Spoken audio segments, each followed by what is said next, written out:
Good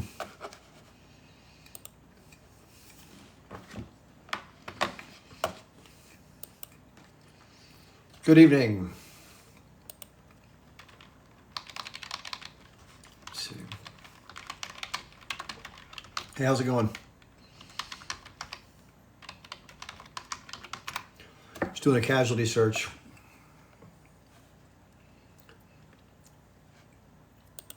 Yeah, they're saying 24,000. What's the date of that, though?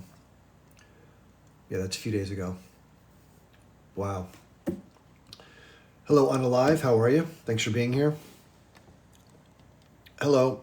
Hi, Abdul. Thanks for supporting me. I appreciate that. Hey, everybody. My dog got me again. We were playing. This happened once before, like by my eye, and it happened here the other day, too, at the park. Yeah, thanks for being here. From people in Europe that come here, thank you so much. I know it's late as hell. But I do go, for those of you who don't know, if you're coming from Europe, if it's your first time, I go live on Tuesday, Thursday, Saturday from 12 p.m. Eastern time. So I think it's like 5 p.m. in the UK. Not as bad, right? But the reason I switched my schedule, I used to do evenings only. And then people from the Middle East and from Asia were saying, hey, I'm up till 4 in the morning to watch your show. I'm like, oh, damn. From the Ivory Coast, hey, welcome. That's really cool. Thanks for being here. That's West Africa if you don't know where the Ivory Coast is. Never been there. Would love to go. I think it's French to say Côte d'Ivoire. Is that how you say it? I'm not sure exactly how to say it, but last bit of a cookie that I love. I have these molasses cookies that are amazing. Somebody says, we have football games. Well, tomorrow, I don't know if you know the playoffs. Actually, one of the teams where I'm from is in there. 4:30 p.m. is the first game.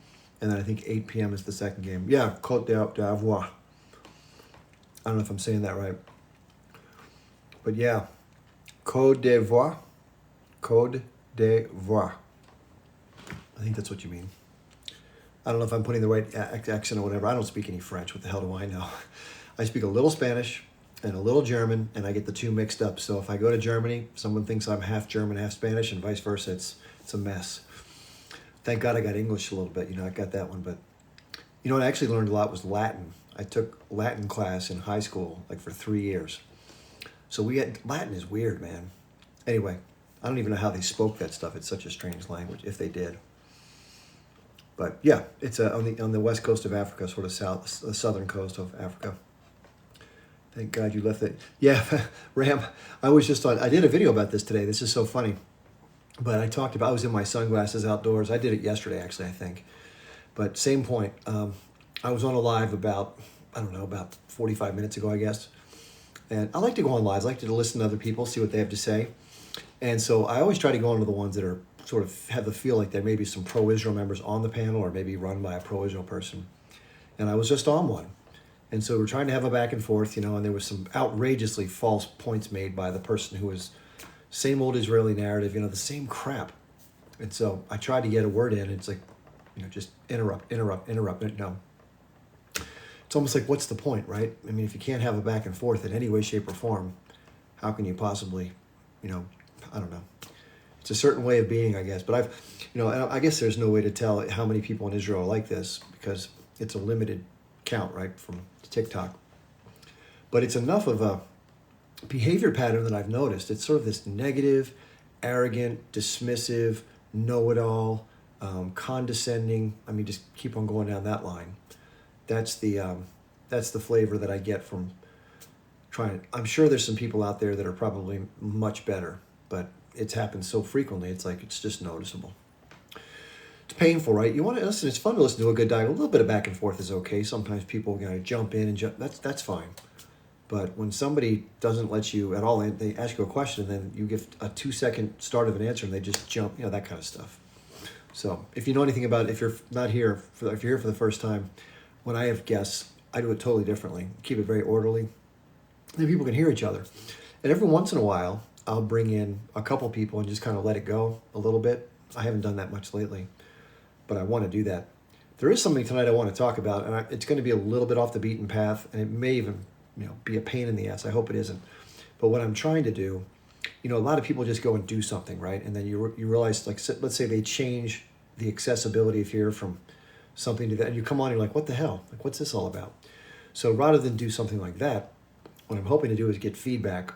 I'm going to throw some things out that have just been floating in my head, because ultimately I want to serve the audience, right? That's the goal of this, is you want to have everybody enjoy it and get something out of it and enjoy, entertain. It's entertainment / learning, right? That's the whole point of this. So, but I also don't want to have to go make up my special cardboard sign that you'll drive by one time and see Mr. Chip on the street saying, please give me $1, because, eventually all of us have to find a way to cover our basic expenses. I've talked about this before. So just trying to figure out the most sensible, the one that everybody seems to be okay with, because I don't know exactly what people do or don't want.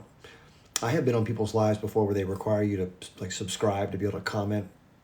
Depending upon the quality of the live, I might do it, but I've seen ones that were like $10 just to listen. I mean, I'm not going to pay $10 to leave one comment, but if it's somebody I follow all the time, I might do it. But I'm trying to figure out, maybe you can give me advice, because I don't know much about social media. I'm still learning. But, the goal is this. The goal is to give people a chance to either listen in, because a lot of people don't like to talk, right? They just like to listen. That's fine. But there are people that like to listen and become on the panel or whatever, say their piece. So what I was thinking of doing was setting up something, something small, like, for example, just as an idea. Let's say that, and this is the other hard part. Okay, if you don't know this, when you make a donation through TikTok, like if you sign up for a membership or whatever they call it, TikTok keeps 70%. 70. That's pretty steep, right? So obviously doing it through here is impractical, because it's just too much trouble. So I'm trying to figure out a way to do something like this. I'd like to do it all here, quite frankly. It's so much more convenient. You can get a lot of people in. I checked a few things out today. We've all heard of that thing, Zoom. You do Zoom meetings. And that's a different animal, obviously. But, it holds 300 people, which is not anywhere near what this will do. So if anybody knows of an alternative listen, I'm not trying to push anybody off of TikTok. It's just that if I'm going to figure out a scheme to make this financially viable, then I'm going to have to figure something out. I can't give 70% of the revenue to somebody else. That's crazy. Yeah, maybe Discord. I'm not sure.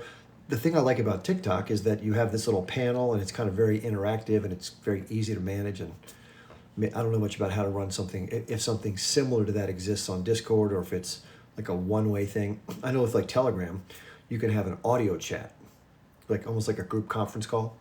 But I don't know if you can do it with guests like we have here. And I think the guest format is cool, right? You have people that can come on and talk. And it's better than talk radio, because you can have multiple people, right? It's pretty cool. But I don't know, just trying to think outside the box, because, the goal of being a social media person is that you can get a lot of people that follow you and maybe get a little bit from some of them, and it keeps you going. That's the goal. So I'm not really sure exactly what the pieces of that would be, but maybe I can ask some general questions. Like, for example, I'll just speak for myself. If somebody were saying this to me, and it was somebody that I followed regularly, like maybe 15, 20 hours a week they put in, or whatever it is, and if they asked me for $3 a month, I'd be like, sure, what the hell? That's more than fair, or something like that. Or $5 or whatever. And what I was going to ask people is, what is it worth? I don't know. Everyone's going to have a different opinion, right? Some people think 0, right? This guy's just somebody I follow on TikTok, and then whatever. Some people says YouTube. I'm just trying to figure it out. So if anybody knows enough about monetization, which is generally what they call this, I'm in the place where I got to start doing that better, because I have Patreon, which is like $5 a month. For those of you who are signed up for that, thank you. And I've gotten individual donations through things like Cash App or Venmo, all of which I'm extremely grateful for, no matter what the amount. But obviously, we have to cover it. My bills aren't $5 or $10 or $15 for that. I got to cover it. So, damn, did I get a lobotomy? No, they talking about this. This is me playing with the dog. We were playing with a little toy, and I was, she just nips, so she got me in the forehead. Yeah, unfortunately, Kathy. Yeah, she said you caught that train wreck. Like, I go into rooms other times, and I try to be respectful, like I always do, and I try to take my turn. I keep myself on mute, that kind of stuff. And then somebody will make these outrageous statements about the fact that, they doubt the numbers that are being reported inside of Gaza. And I guess I don't have exact numbers. I tend to trust the numbers, but they're claiming that a lot of it is the H group. It's not many civilians. I mean, it's like questioning the numbers at the Holocaust, right? Same kind of thing. It's like, really? Are you really going to go there? That's, a little bit. Anyway, so what do I do? What do I do on Patreon? Well, put it this way. Patreon has different configurations you can do, the most basic of which is like you just have a simple donation thing where people can support you if they want to. You can join for free, actually. There's a free tier, but the idea is to set up, I think, 2 or 3 tiers at different levels. Most people start at $5, and then they maybe go $10 or $15, and then you can incorporate other benefits into the higher paid tiers. Like we could do private live broadcast, for example, or when I record these and I put them up on my YouTube and my Rumble, I could put them up onto the Patreon. People get to see those first, and then maybe a couple days later they go up on the internet. You know, that kind of stuff. And maybe I could have a Discord server where we have private meetings, or you can, like Eric Warsaw has this, where he has a Discord server that his users can access, and I don't know exactly how they do it, but these are all things that are floating through my head. I don't know, just trying to piece together something that works for everybody. But in the end, my goal is to, I got to bring in about $3,000 a month to make sure I'm not going to be on the streets. So that's my goal, is not to make a lot of money. No, Patreon doesn't take anywhere near 70%. They probably take, maybe 5 or 10 or something, I guess. I don't even know. Let me type that in. That's a good question. Let's go to the Google. What percentage does Patreon take? Between 5 and 12%, it says, plus a payment processing fee depending upon the plan you choose. So I haven't even looked into plans yet. Yeah, I have a favor to ask if you like watching my lives. In the upper left-hand corner of your screen, like right up there, there's a little heart that sits right below my name. It says Leonard Ship. If you hold that down for like half a second or a second, it'll pop up a list of like your friends, and you can share the live with your friends, and that usually brings in more people. They're not circulating my lives to everybody, which sucks. And I'm not the only person that's done this, but if you don't mind doing that, that's something that's free, right? It doesn't cost you a penny. The little heart that's below the C in Chip Barnes, hold that down for like a second. You'll see a list pop up, and then you can just go invite, that kind of thing. I did it for Eric today or yesterday. So that'd be pretty cool. And the old tap on the head is fine. You can hit this little spot here if you want to. That sounds good. But I realized, like tonight, there are a lot of people that go live, especially on Fridays. So Eric Warsaw is probably live right now, although he's on his backup account, which his account got banned for a week, which has happened to me a bunch. And then you have Liam O'Mara, who's the professor. He's really good. Maybe SoCal Smitty. I don't know if he's going live today or not, but a lot of good people, right? And then other people that I like going live. So it's just a lot of competition for eyeballs. So for those of you that are here with me, thank you for being here. I really appreciate it. And we can get into that other stuff later. We can talk about some more things of the day if you want. But I'd love to get some panelists up here. You can set PayPal link on your bio. I have a link tree. Rana, thank you. I have a Linktree link that links all of that stuff. So it's got my social media, then it's got some Telegram groups, and then it has the donation links. So what's Eric's backup? I wasn't prepared like I am for you if they ban. I'd have to look it up. I followed it, but I don't know I don't have it memorized. But I would imagine if you typed in Eric Warsaw in the search box, he probably has it like Eric Warsaw 2, Eric Warsaw, whatever, some kind of number like that. I'd love to have George. Somebody says you should invite George Galloway. I'd love to have George, or be on his program, the mother of all talk shows, because I think that George is a good guy. I've been following him since the Iraq War. He's a former, you don't know who George Galloway is. He's a former Minister of Parliament, or MP, in the UK. And in 2003, when the whole hubbub around the Iraq War, he spoke out against it, for which he got ostracized big time. Because at that time it was George Bush, the president of the US, and the Prime Minister, Tony Blair, of the UK, were gung-ho behind it. Like, yeah, we got to go get Saddam, weapons of mass destruction, blah, blah, blah. And of course, George was like, nope, garbage. And so did Scott Ritter on the American side. So anyway, these are people that had the courage to stand up and take a very controversial position. And I admire George for that, as well as his other things. He talks about the Palestinian issue, same kind of intellectual consistency. He's a good man. Let's put it that way. Now, that doesn't always serve you in politics, right? Being a good person doesn't mean you're going to be a well-liked politician. Somebody's mentioning the Dixie Chicks got canceled. Yeah, the Dixie Chicks was a country music band, 3 women, I believe, that were very popular. And then they spoke out publicly about the Iraq War, and they got completely, anybody who spoke out publicly got ostracized. I couldn't believe we were going to do this. I was, having been in the first Gulf War, once you've been in war, you're like, you don't ever want to have anybody have to go through it. And so, of course, I thought it was total bullshit, right? I knew it was bullshit. And for like the whole 6 months leading up to the invasion, it was just making me sick to my stomach. I was living in Las Vegas at the time. which was a whole other experience. By the way, I was counting cards and playing blackjack. But yeah, that was a bad time. Not, again, all these different things the U.S. government has done over the decades, it's not good.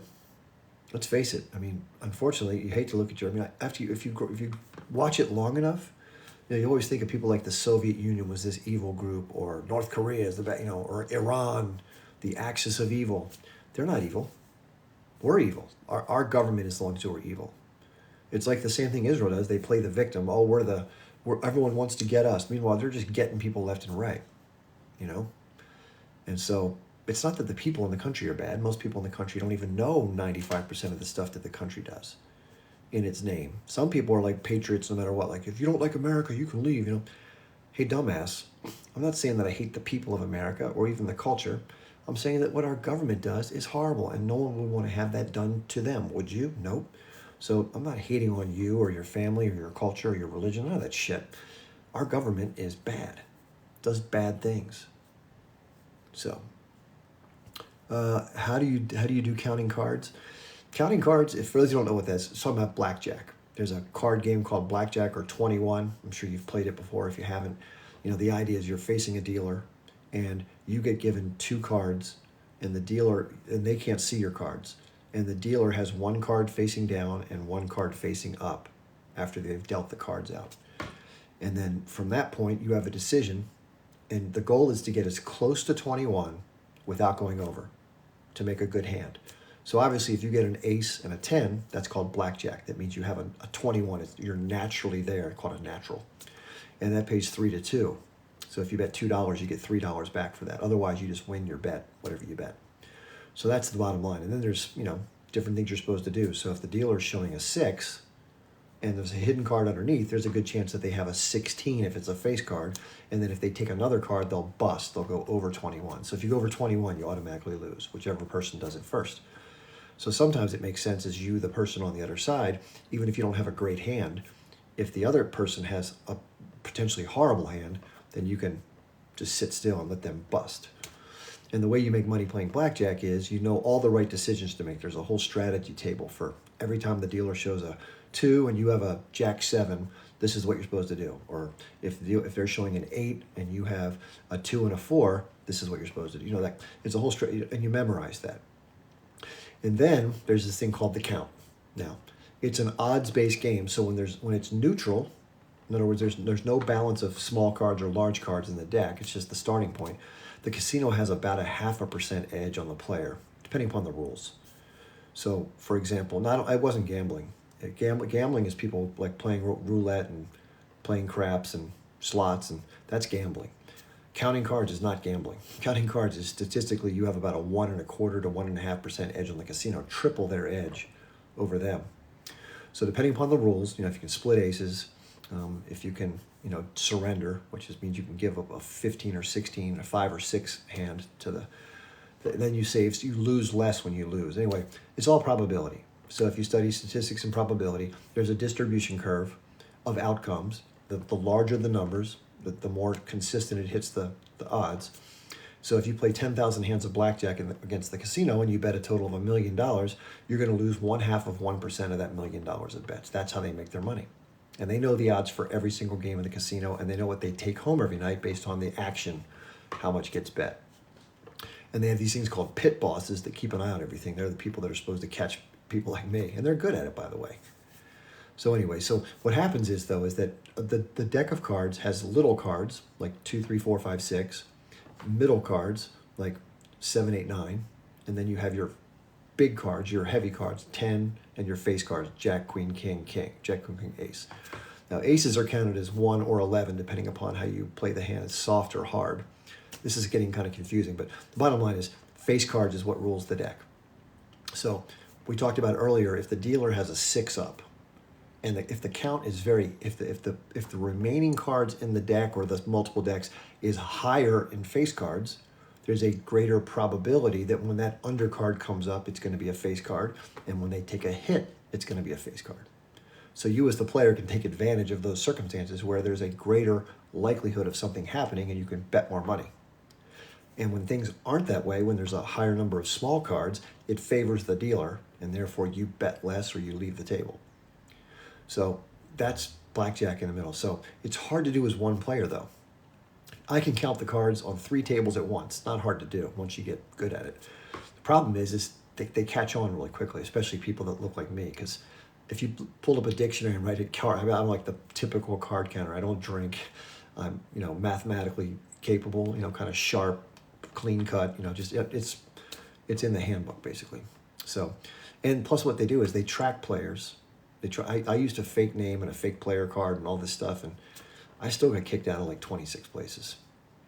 It's just they catch on really quickly. That's their number one fear, is to have somebody who's good at counting cards, because you can clean a place out pretty good if you do it. Now sometimes you just have luck. Like you can be a regular player, not count cards, and just have a lucky night and just win a shitload of money. But that's why they give you a hotel room and they offer you dinner, because they want you to come back and play more, because the more hands that get played out, the probability works itself back in their favor.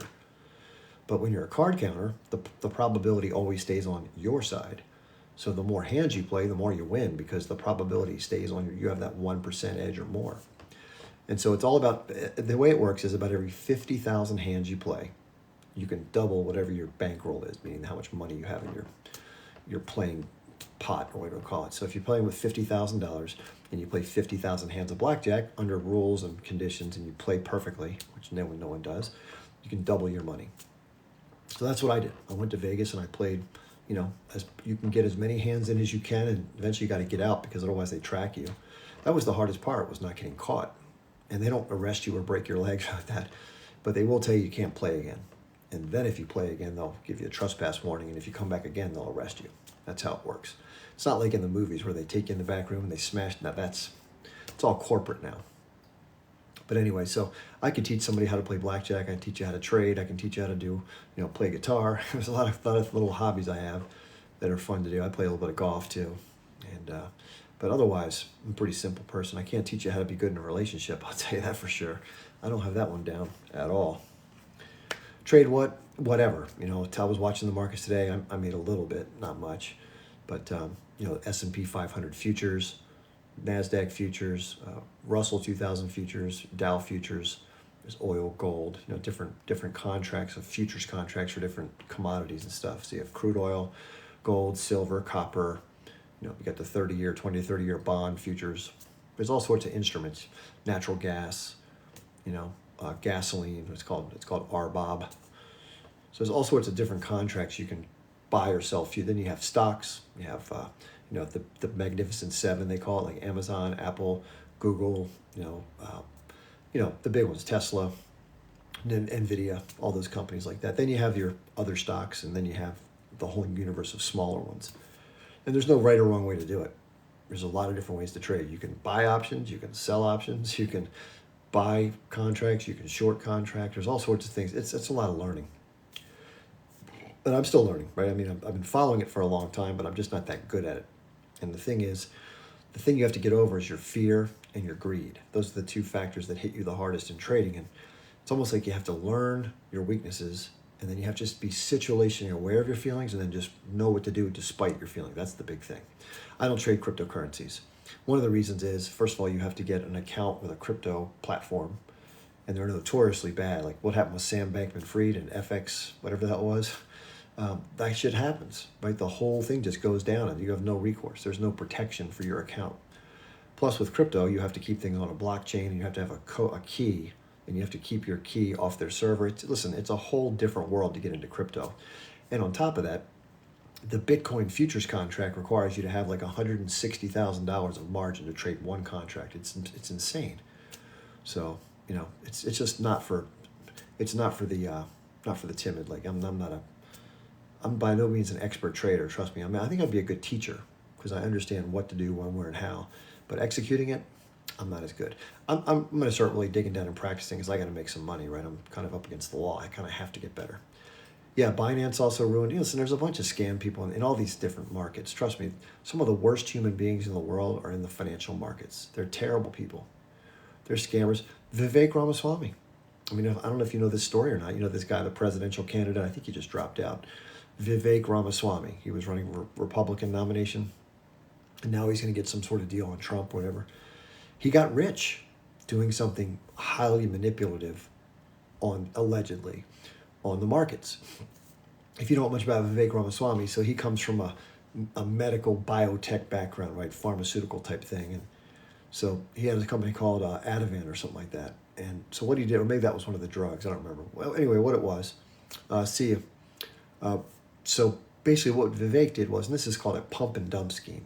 If you don't know what that is, it's where somebody puts out information that's misleading or kind of gives people a sense of hype for something, and then the people buy the stock thinking that the news is valid or the hope is valid, and of course when it doesn't play out, the stock price comes way down, and whoever bought it on the way up, they're holding the bag, and the people that initially started the rumors, as the price goes up, they sell their shares to people that are chasing it higher. So what Vivek did, again, give him credit, he got away with it. He bought a drug from GlaxoSmithKline, which was a defunct Alzheimer drug that didn't pass phase 3. When you're doing a pharmaceutical drug, you have phase 1 and you have phase 2. And these are like laboratories and animals, and then they have humans, which is phase 3, and then you go to market. It's a long process. So what Vivek did was he bought this defunct drug for $5 million. So it was a good investment. And so he took the drug, had ownership of it, and then what he did was his mother's a doctor. So they reworded one of the studies out of phase 2 to make it sound different, to give people the idea that it had a high likelihood of making it through phase 3. Then what they did was they published that. Of course, the stock price went through the roof because people were like, oh, this is great. This is all. And he went on all these shows like, CNBC with Kramer, all that crap, and talked it up like, yeah, this is going to be a game changer. Everywhere in the world can buy this. This is going to make billions of dollars. It's going to save. He just pumped it up, right? Knowing the whole time that it was because of what he had his mother do as a doctor. And when doctors do it, you think they're being trustworthy, right? So it's a doctor, right? Why would she lie? Well, they did. That's the allegation. You know who Meet Kevin is? He did a good expose on this thing. Kevin Paffrath, who I'm not a huge fan of, but Kevin, he's a YouTube, he's been doing YouTube forever. Anyway, he did a good video on this. It's in my phone. I have a copy of it. But so what Vivek did was, of course, as the shares went up, what did he do? He sold his shares near the height of the pump. So he got like $800 million. Good for him. And then the other smaller people who bought all these shares, the day it was announced it didn't pass phase 3, the shares went to zero. Just overnight, gone, vapor. So all these smaller investors and some institutions lost all their money. And it was Vivek who took it, basically. That's how he got rich. So again, I've not listened to a word the guy says. He's a, in my opinion, he's a pathological lying scumbag. Now, I think he's sharp as a tack, and he's quick, he's very bright, but that doesn't mean he's honest. And again, most people aren't. Let's face it. Most people who are in that kind of path, when they're trying to be, talk their way through, going up the ranks, they have ambition, they're usually liars and cheats, and they step on people's heads, and Elon Musk is a great example of that. If you've not seen his backstory, I strongly recommend you go to YouTube and type in Elon Musk, life story. And just see what he's done. Every single company that he, quote, started, he didn't start. He went to other people who had started something, found out a way to screw them and took it over, and then, kept it going.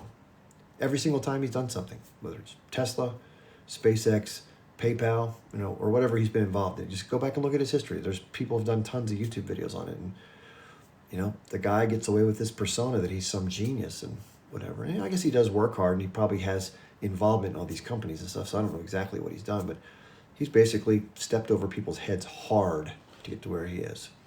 And he grew up, his parents had a diamond mine in South Africa, so he comes from, pretty relative means, right? So anyway, again, the more you learn about stuff in general in life, the more disappointed you start to get. It's like, really? Damn. Hey, do me a favor, everybody. I mentioned this a few minutes ago, but if you don't mind, it's not that hard to do. In the upper left-hand corner of your screen, there's a little heart that's underneath my name, underneath the C. If you press and hold that for a second or two, a list will pop up and you can invite people to the live. Unfortunately, TikTok is doing this to a lot of people who are not, I don't know what the deal is, but they're not circulating our live, that little pulse, to everybody. And so by you doing that, people will at least know what's going on. I've had people come on the live and say, hey, it didn't say you weren't flashing. I just came over to your page and it showed you're on live. That's what's going on. Yeah, Rishi Sunak, the Prime Minister of the UK, same kind of thing. Just a total putz. Total non-relatable putz. So anyway, yeah, thank you for sharing the live, Sam. I appreciate that, and thanks for supporting me. I really appreciate it. Yeah. So anyway, I know that talking about my side of this is not what everybody wants to hear, so I probably should save that for a separate one. What I should probably do is announce we're going to do a live, and we're going to talk about that issue. And if anybody wants to come, they come. They can come. I don't want to bird dog you with that stuff.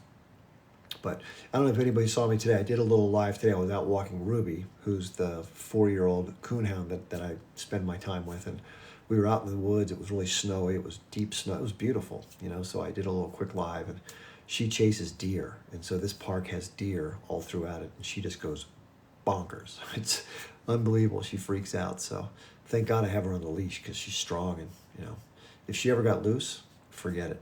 Thank you for sharing the live, everybody. I really appreciate you doing that, by the way. Thank you so much. Yeah, we're already getting some more people in. Thank you. I really appreciate it. Thanks so much.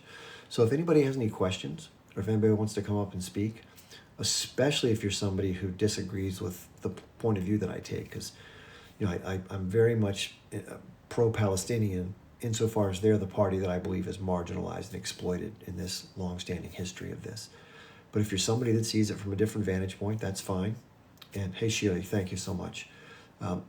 If you see it differently, that's great. I like to have, reasonable, honest, fair conversations, and we may disagree. That's okay too.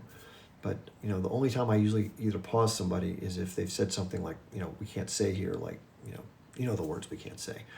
Or if they don't stop talking because they're just mentioning, it's more so because I won't remember everything they said. I'm trying to write things down now when people say stuff so I don't forget it. But if somebody mentions like 6 or 7 points, then I have to kind of stop. I'm like, yo. Anyway, that's it. But otherwise, this is a free speech platform. You can say almost anything here as far as I'm concerned. I just don't want people to say things mean-spirited towards groups of people and stuff like that. None of that racist bullshit. But short of that, you can have any opinion you want. As crazy as it is, you can say that the moon landing was staged by Stanley Kubrick and they also brought down Tower Number 7 or whatever you want to say. Whatever. So it's all good. But people have asked me to talk a lot about 9/11. I don't know if that gets you in trouble here or not. Obviously, you can't talk about the pandemic. I think I wasn't around on TikTok when that was going on. I imagine that must have been really tough, though, because I watched other people on YouTube get demonetized, and Kim Iverson caught a bunch of shit. Katie Halper. Katie Halper, by the way, she was on The Hill and Rising, and she did a segment on Israel, and they fired her for doing the segment. They wouldn't even let it air, and so she has that now on her YouTube channel. Bossum, yeah, that interview with Bossum, I don't know if anybody knows what the Patrick Bet David podcast is. So Patrick Bet David has a few co-hosts. One of his name is Adam Susnick, and he's Jewish, and he's very pro-Israel, so he's a Zionist. And so Bassem Youssef, who is this really interesting Egyptian comedian, kind of like the Jon Stewart type of guy, but from Egypt. He was on Piers Morgan a while back, and he came on this Patrick Bet David podcast, and there's this big recording of he and Adam going back and forth, and Adam is just an uneducated, I feel sorry for Adam because he's so confident and so, again, the same arrogant, sort of dismissive, like, I know everything, you're an idiot. He kept calling Bosef intellectually lazy. I thought that was so out of line for Adam to say that. So arrogant and dismissive. And I think Bosem at some point says, your tone is racist. You have no idea you're coming across that way, but your tone is racist. And then Bossum had to correct him on the history and kind of embarrass the guy. And Adam Still's like, well, what's your solution then? Like, as soon as he couldn't contest the facts, like, well, what's your solution to all this then? Like, he kind of just shifted gears. So I think Bossum is great. I love guys like him because he does have a good sense of humor. And, it's tragic to see this from the outside. It's so simple once you understand it all. And yet it's so difficult to get some people to see the simplicity of it. They try to muck it up with this, that, and the other, but it doesn't need to be. The simple thing is people got pushed off their land. That's it. If it happened to you, you'd be pissed. It happened to them, they got pissed, right? That's pretty simple. And the other thing I tried to talk about on the live today was the idea of security. Listen, assuming the state of Israel is not going anywhere, and it probably isn't, right? That's just the political reality. But if they want to defend their borders, so be it. I understand they've built a separation barrier that separates the West Bank from Israel. They've blockaded Gaza, which I think that is wrong completely, obviously. But if they wanted to maintain checkpoints at their border or near the border, okay, I can understand that. But having them littered through the entire occupied territory, this guy on the live today made it sound like, well, we have to secure our border. Yeah, okay. Why do you have checkpoints that are 4 or 5 kilometers inside the border, all over the West Bank? What about those? Right? So anyway, Joe says they don't have border. I'm not sure what you mean by that, Joe. The way that most people from outside, this is one of the rubs. Okay, let's talk about this for a second. So, oh boy, I'm gonna have to turn my phone around and show a map for this one. But for those of you who know the if you want me to show the geography, can you please type the letter G in chat or whatever? Type the number 1 if you want me to show you the geography. But if you know it by memory, so in 1967, the Israelis bombed the Egyptian Air Force. They bombed the Syrian Air Force, and they moved troops and tanks into the western portion, past their border towards the Jordan River. And they pushed back Jordanian forces. Yes, they quote unquote won that conflict, but the conflict was started based on preemption. The Israelis claimed that they were going to be under attack if they didn't do something. They thought that this is what they claimed. They thought that the Egyptians were mobilizing an attack against them, and therefore they struck first. That's the claim. Now, it turns out the Egyptians were just doing military exercises. And you can go look on YouTube or Google, and go Google this stuff, verify it all. I'm not talking out of my ass. But they were not preparing to attack. So the Israelis either misinterpreted it by accident, or what a lot of scholars believe is they used that as a pretext to enter in and take the territory. Either way, after the fact, because after World War II, nobody wanted to have people like the Third Reich running rampant across the world. The very clear definitive statement at the UN says no more taking of territory through offensive means, which most people watching this from the outside said, listen, dude, if I'm standing, we're talking face to face and I have my fist clenched, doesn't mean I'm going to punch you in the head. You might think I might punch you, but you can't just take a sledgehammer and knock me across the face because you think I might punch you. That's not right. So, but anyway, that's their claim. And that's why we have the situation we have today in occupied West Bank, or what they call Judea and Samaria, because they see it as part of their territory now, those that believe this story. The only problem for Israel is everybody else doesn't. Nobody else does. The whole world, except for Israel, says, no, the land isn't yours, man. This is Palestinian land that you militarily took against international law in 1967, and therefore you got to go back. But what Israel's been doing since then is slowly but surely colonizing the territory that it claims it's theirs, that they, quote, won the war. You hear this all the time when you talk to people who are pro-Israel. They say, hey, we won the war. That's the consequence. You lose the land. What do you mean? Hey, dude, you started the fucking war. You offensively moved into that territory. There was nobody aggressing against you in any way, shape, or form, and you stole it. That's it. That's what happened. So you can frame it however you want. You can try to justify it, but that's why most people say that the only solution to this, if there is one, is to go back to the pre-1967 borders. The state of Israel was founded in an unfair fashion. Let's face that, okay? It harmed a lot of people. It moved a lot of people off their land at no fault of their own. Yes, it was authorized by the British and approved by the Americans. And the British, technically, under that point in time, had a mandate over Palestine because of the way the World War I ended. Right? They had a mandate. So, with that mandate, they chose to use it to carve out the territory for Israel based on some pretty seedy backdoor deals.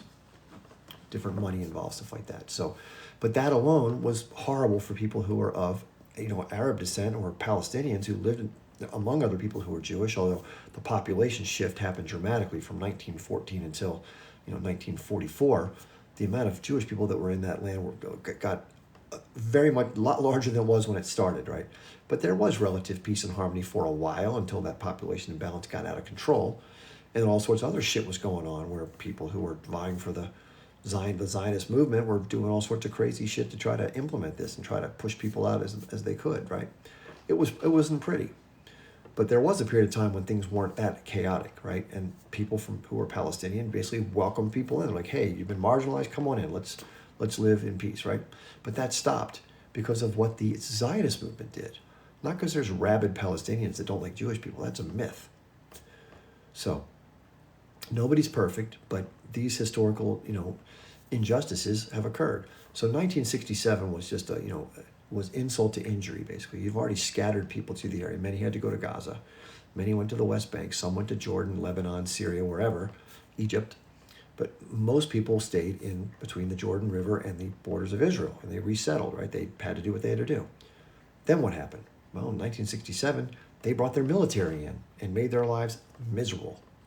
And what they do is, especially right now, this has never stopped since 1967, settlements, settlements, settlements, settlements, steal land, dispossession, unalive, build separate roads, apartheid, settlements, settlements, apartheid, blah, blah, blah. Every single president has condemned the illegal settlements of the Israelis, even though they're our ally. We say, hey, dude, cut it out.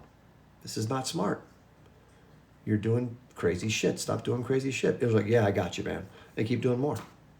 And they've been doing it, and now they have 700,000 people that weren't there in 1967 that are there now over the course of the last, what was that, 43, 44, 40, 47 years, I guess it's been? Yeah, about 47 years. So the reason why it's apartheid, Jane, just to explain this to you, just lay it out. So Israel claims the land is theirs, right? So they're an occupying force. They're occupying people who aren't citizens of their nation, and they're in a situation where Israel claims it's their land, but they're not giving full rights to the people over which they claim they have this control and ownership. Therefore, they're treating a group of people differently than their own people. I'll give you some examples.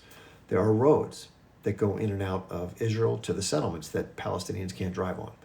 Palestinians have to have different colored license plates so that the checkpoints can identify them from a distance, whereas Jewish cars can pass right through. People who are Israeli Jewish, there's no stopping at the checkpoints. Go right ahead, ma'am, miss, whatever. Palestinians, totally different situation. They can be held at the checkpoints for hours with no reason because some 18-year-old kid decides he wants to F with somebody that day, or a lot of somebodies that day. There's no rhyme or reason to it. They're treated differently entirely. Now, if you want to claim it's not it's occupied territory, it's not Israeli territory, well, then you got to get the fuck out. It's illegal occupied. Which one is going to be? It's either apartheid in your territory or it's occupied and you're illegal and you got to go. Can't have it both ways. So that's what people are talking about when it comes to the apartheid. And it goes much deeper than that. People like to say from the pro-Israeli side that if you live in Israel, we have 2 million Arab non-Jewish population in our country, and they have equal rights. They're equal citizens. Yeah, give me a fucking break. Try talking to a sample of 100 different people. Just pick random people and say, put them in a place where there's no repercussions and say, tell me what your experience is living in Israel. Do you feel like you're equal? And you're going to hear a story that's not at all what you're telling the public about equality. Now, are there some people who are from different non-Jewish backgrounds that have done things yeah, there's been some people that become judges, become lawyers, different positions in the government. But that's like saying, my dad said this to me once, he says, we had a guy in the Army named Colin Powell who was of African-American, he was mixed, and my dad said, well, he made it, why can't everybody else make it? And my dad just didn't understand of how American society is geared against people who are of color. There's systemic things that go on that no one wants to admit, but it is what it is. And the same thing in Israeli society. I mean, even columnist Gideon Levy, this isn't me talking, this is an Israeli Jewish columnist for Haaretz, which is one of their newspapers. And what he said the thing that Israelis don't want to admit is that there is a significant undertone of anti-Arab racism in Israel. And it's much more pervasive than people want to admit. That's what he said. Those are his words, not me. So that's an observation being made from an Israeli point of view about your own society. I could say the same thing about my country. Yes, we've come a long way. There's not people out in the street, yelling names with having white hoods and masks on that are no overt, blatant racism. But I'll give you a great example. Here's a great example. Ready? Let's say you work in a human resources department at a company and you get to field resumes off the internet, right? So you have two applicants the first two you gotten for a job, let's say for office manager. And one says, Jenny Smith. And you look at, Jenny's from this. Jenny. And then another one comes named LaQuisha Johnson. Now, those names give you a quick idea of what somebody might be in terms of their background, right? So the person, for no fault of their own, maybe because of their own hidden biases, may decide to interview Jenny first because she's more familiar with somebody of that name, makes her more. But that is an undertone of racism. It's not fair. to people who have a different name that culturally identifies them with a different group, that you might just dismiss them or not I'll give you another example. Home buying. This happens all the time. So in our country, our neighborhoods are very much, they're segmented. Let's face it, it's not like a segregation as far as like a law. It used to be, but not anymore. But again, it's like an unspoken thing, like certain people don't move here. And so how that plays out is you get people that do things like, taking offers. You have a realtor that's taking offers from people for a home to buy. Let's say that 5 people bid on the house and the person who's African American gives the highest bid.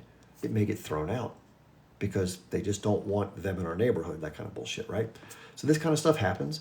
It's not a perfect society. It's not overt, but that happens writ large in our society. Is it fair? Hell no. The average black family in our country has a net worth that's it's a smidge, if anything, compared to the average white family, which has way more. That's not by accident. Okay? People don't get the same opportunities. The schools suck in the inner city for the most part. It goes on, right? The school to prison pipeline that goes on in our country. There's plenty of examples. That same theme exists in Israel. Want to bid it or not, it exists. There are plenty of rules on the book that forbid different things between Jews and non-Jews. You can't get married inside of Israel to someone who's not Jewish. Try doing it one time. Can't do it. They won't do it. It's more of a religious ceremony. You can't get married to a non-Jewish person in Israel. You can get married outside the country and then come back in and have your marriage recognized. Same thing with gay marriage. You cannot get married in Israel if you want to marry a same-sex person. You can't do it.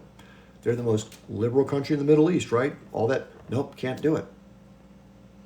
So this whole idea that there's some bliss of democracy and freedom and goodwill towards everybody, they're all equal. Nope, not true. So anyway, just to point that out. So getting back to the inequality in the West Bank, so my point is this: if you watch anything about, and I've only learned about it from reading books and watching documentaries and stuff. I've never been there, but I'm assuming the authors in the documentaries aren't lying, and people who are from there have told stories about it. And it's, I've had conversations with people from different cities in the West Bank recently through Telegram, and they tell me that they go to checkpoints and the Israeli soldiers search their phones. They're required to open them up. They can search through all their apps, and if they have any likes of a post, let's say we're watching this and they had a like next to my live, boom, take their phone, you're arrested, you go to jail. That's how strict they are. Now, why in the hell should an Israeli 18-year-old kid get to take my phone, a 50-year-old guy, thumb through it, and decide what the hell happens to me next? What the fuck, right?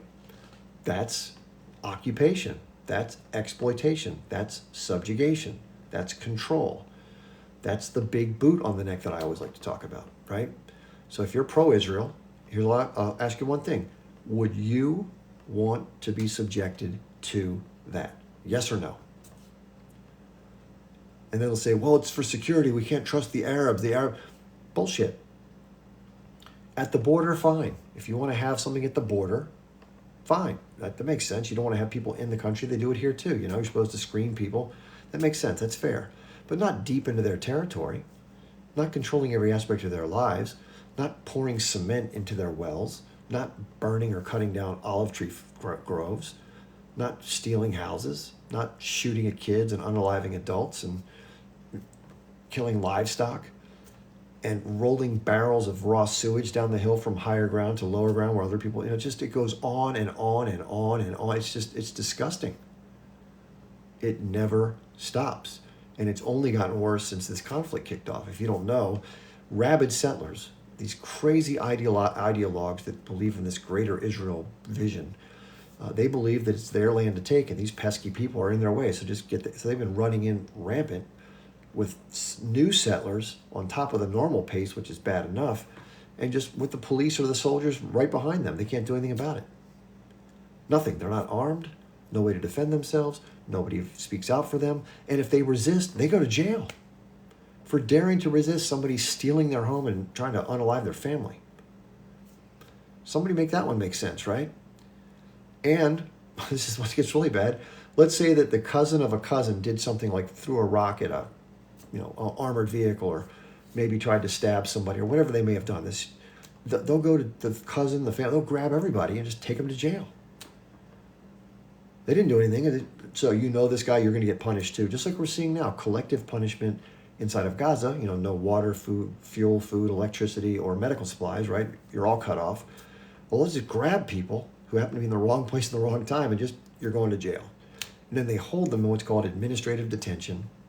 Or if they're, accused of a crime like rock throwing, they'll go in front of a military court that has some absurd like 97 or 98% conviction rate where you have no chance, no lawyer, no family, no nothing, and they just throw you in a box. And sometimes you'll stay there for 3 months, sometimes it'll be for 6 months, sometimes a couple years.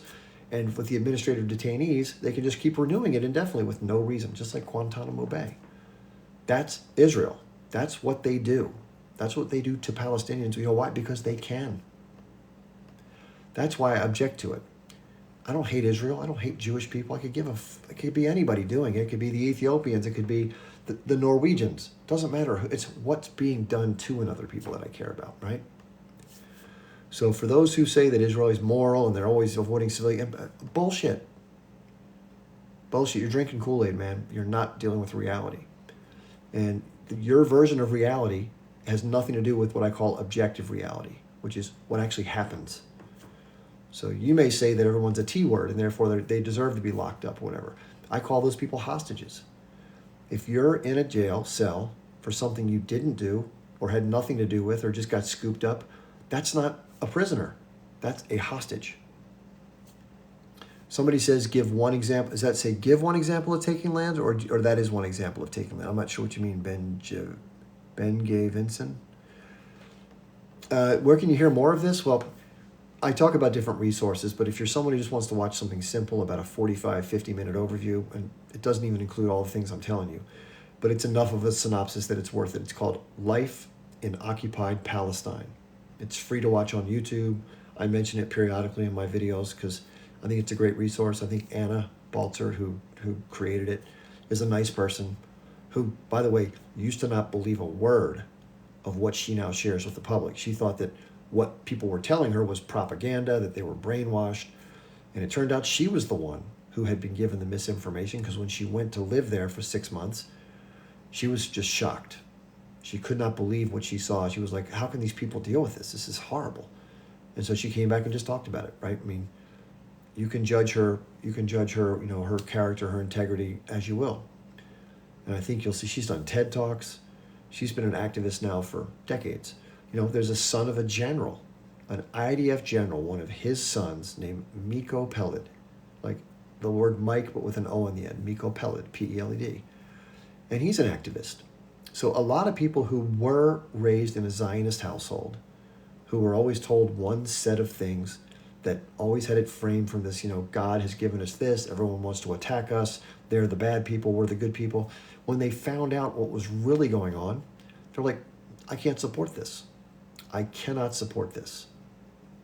So my question to people who always claim that anybody who criticizes either Zionism or Israel and their behavior, how can they be anti-Semitic if the people relaying the criticism are Jewish and Israeli possibly at the same time?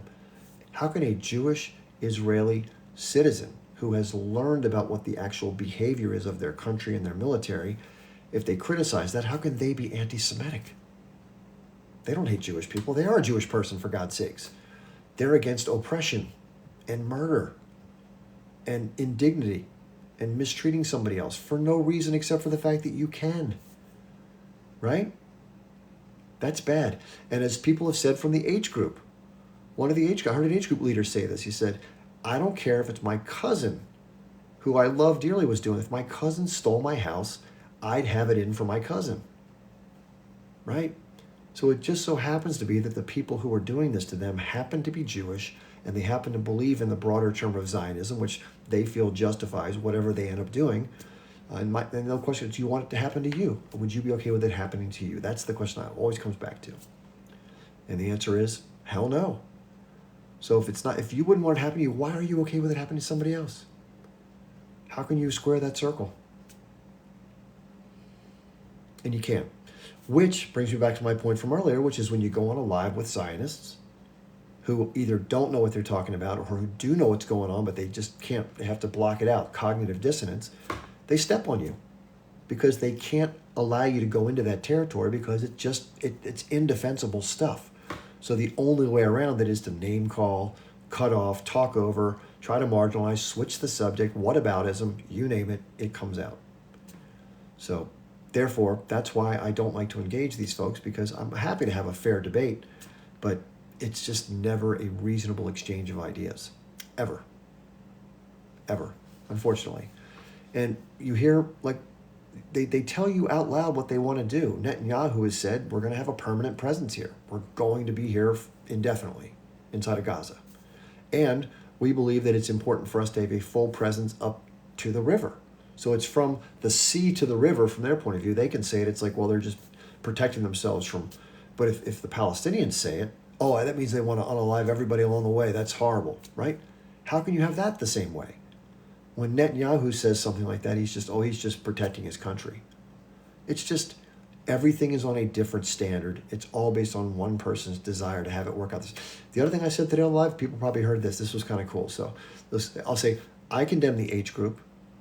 But if I condemn the H group's attack on 10/7, I have to condemn the Warsaw Ghetto Uprising, and I have to condemn the U.S. patriots who try to fight the British colonizers. I have to condemn them too for what they did, because that's consistent. If you're going to take an occupying force and a more dominant force, and when somebody who's under their domination fights back, and that's condemnable behavior, well, then it has to be in every instance, right?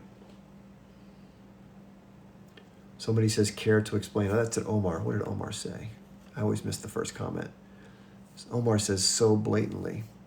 I missed some of the comments tonight, by the way. I'm sorry about that. Anyway, these are the inconsistencies that I think are the hardest to swallow. And the sad part is, and it just eats at me, that the country that I live in just unquestionably supports this nation that's doing all this rotten stuff. Somebody says, can I get rid of the dude who's harassing me? Who's harassing you? What's the person's name? Listen, the other thing is, I don't like kicking people out of the chat, right? If somebody's saying something against my point of view, or even if it's stupid name calling, I can let that go. Unless they're saying like horrible things, like, racist stuff, things like that. Is it empathy? You said you trade one cult for another. I don't know what you guys are talking about. That's a problem. I don't understand who said what first. But anyway, I think the bottom line is, the golden rule, right? Do unto others as you would want them to do unto you. So who's doing the harassing? What's his name? Ben Gavision is the guy? Okay, well, Ben Gavision, just listen. People have been complaining. I'll tell you what, I'll be fair. Please keep your comments, reasonable. Again, whatever you wouldn't want to have coming to you, please don't direct it at others. How about that for fair? Is that fair? And let me know if it keeps happening. At that point, if somebody still says you're doing it, then I have to take an action, which I don't want to do. I've often thought about talking with Ben Shapiro, but, Ben is also, again, he's one of these maniacal, close-minded, everyone hates, he always says, whenever somebody doesn't agree with his point of view, oh, you must hate the Jews. He always comes back to that point, oh, you just hate Jews. Ben can't see it as a behavior problem. He sees it as a hatred. Everything's motivated by hatred of Jews. And so therefore, he doesn't have it. He cannot. I've noticed this too in talking to people who very firmly believe in Israel and believe in supporting what Israel is about and what they do. Kind of like what it does doesn't really matter because this is our place. And I understand that point of view, but it's not rational, right? And so therefore, what Ben will do is if somebody's overcoming him in an argument about some of the details, he'll just point it back to the fact that the Holocaust happened. This is like our second Holocaust. You must hate Jews because you don't agree with me. That's what he says. And Ben, unfortunately, can't discuss it objectively. He has no capability of assessing this objectively at all. He can't do it. It's impossible for him. And I met people like that. Hey, what's up? Millionaire Forum is here. Our man. Anyway, I'll talk about that in a little bit. I made a whopping $37.50 today. I reported that. I don't know if you saw that. But his name's Velas. He's an interesting character who's very, very good at trading, by the way. So I'm going to be talking more about that. If you don't know who Velas is, just to share it really quickly. So he did some kind of marketing or something. I don't know how I found him. I may have found him on TikTok, I think. But I reached out and, I've told you my story. I've told this to Velas. I'm very upfront about all this stuff. I mean, it is what it is. But I told you that I have trouble with managing my emotions. fear of losing money, like most people. Sometimes when I get into a trade, I don't stay in it long enough. I don't like let it play out. You get jittery and you're afraid you might lose the money, or all that stuff. So these are normal emotional problems that everybody who learns to trade better has to go get over somehow. It's not that you don't be emotional. You know how to recognize your emotions, and then you kind of work. You kind of keep doing something even though you feel a certain way. And whether you're being greedy, if you're getting overconfident, that's another problem too, because then you can stay in a trade too long, or sometimes you can be too skittish like I am, and you don't get in. And then like today was a good example. There's some places I could have gotten in, and the market had a big move this afternoon, and I missed most of it. Anyway, but Velas is somebody who's been doing it for a while, I think 7 years or so, and he's on here now. And I learned about him through TikTok, I think, and then I've been following him. He was nice enough to let me follow him and stuff on his site. And I've been learning a lot from him, and I've just been observing. Right, you get to know somebody, you want to watch how they do. Like people can talk a good game, but I will tell you this: I've watched a lot of traders trade, and one of the things most important about it is being consistent and being really really patient, and then only take, like he talks about a sniper shot today, which I thought was a good reference. You wait and you wait, and then you want to make sure you have the right setup to shoot, right, so you can get the best possible chance of hitting the target. That would describe how he does stuff. And he knows what to do and when. He just waits for it to work, which is what most good traders do, is they wait. And if something isn't good to do, they just, okay, I'm not going to do anything. But when it gets to a certain place, they call it a setup. When a setup presents itself, you pull the trigger. And unlike me, who will wait too long, and then it moves too far away, and So anyway, so he's good at that, basically. So as I do more with him, we're supposed to connect a little bit now that I've kind of observed him. And we'll see if he can wave the magic wand and get me out of my basement, my dungeon of my emotional problems, right? Because I'm telling you, they're bad. And I hate to admit this. I'd like to say that I was like some guru, but I'm not. But I have watched the markets long enough, so I know a lot about them. But I haven't been able to overcome the little, the hump, I call it. I said, Velas, if you can get me over the hump, I can really promote you here. But we got to get me to a good place so I can really do it from an authentic place. But I will tell you that he's very talented. So if anybody's interested in learning more, you can tell me and I'll try to connect you. But I still haven't gone through my journey yet. So a lot of it is, being a good trader is one thing, and then bringing others along to competency is another skill. And we haven't crossed that ground as much yet, but hopefully that's going to be where it needs to be. But anyway, so it's called Millionaires Meta Forum, if you want to check it out on TikTok, and you can probably Google it. Anyway, that's just food for thought. There are a lot of trading services out there, just so you know, and most of them are garbage. So before you spend a lot of money on something, just be careful, because there's a lot of people out there who, unlike Velas, who I've watched trade, they don't trade. They just teach courses on how to trade, which I could do, but that's not really genuine, right? So that's enough of that. So getting back to this issue, so these IOs, and I did a video about this today, they just don't have the ability to be fair and down the middle. So it's almost better not to do it, because a lot of times they're just not going to give you a genuine chance to interact. The person today that I was talking with, they questioned the numbers. They're like, well, isn't this the H group that's overseeing the health ministry and stuff, and trying to claim that the majority of the numbers are probably fighters rather than civilians? And my understanding, listen, I don't know the numbers of fighters. I've not heard that number. If anybody here has, if you could share that. But the only thing I've heard from people like Scott Ritter, Colonel Douglas McGregor, and other military analysts who I follow, they've said that the Israeli forces, the ground forces, the vehicles, tanks, troops, have had a very difficult time engaging the H group's ground forces because of the guerrilla tactics that they use. They have tunnels, they know the terrain better, they can, jump up, do something, go back and hide. It's hard to fight someone like that, right? So I don't know how many H group fighters have, no longer with us, but it's got to be some, right? I mean, it's combat, right? So, but I would imagine that I don't think it's a large percentage of the numbers. And I don't know if that number's included I don't know which is which. I don't know. I really don't. So if the numbers of people being reported, let's say 25,000 to pick a number, I don't know if that includes 8,000 fighters, so it's 17,000 civilians. I don't know. That's what I need to find out. So, yeah, I would say that, it's funny thinking about Velas. I was thinking about this today. Like, this is what I'm good at, right? I'm good at getting on camera, just bullshitting, answering questions, having a good time. And I don't know how many other people could just do this and feel. So everyone's got their skill, right? Different things you bring to the table. Even the number was, I agree. No, it's just like the Holocaust, right? So let's say some people will say some people try to get into the numbers game. I don't think it's that significant, although I don't want to be disrespectful, but whether it was 2 million, 3 million, whatever the number is, it's horrific. Someone just said if it's half the amount, it's still bad, right? So I agree with that. Now, I've been talking this whole time since about 8 o'clock, and not one person has asked to talk, which is interesting. Usually by now I get at least a couple. So anyway, yeah, there, if you can see the comment going by now, there's Valus right there, Millionaires Metaform. So you can click on that and follow him if you want to.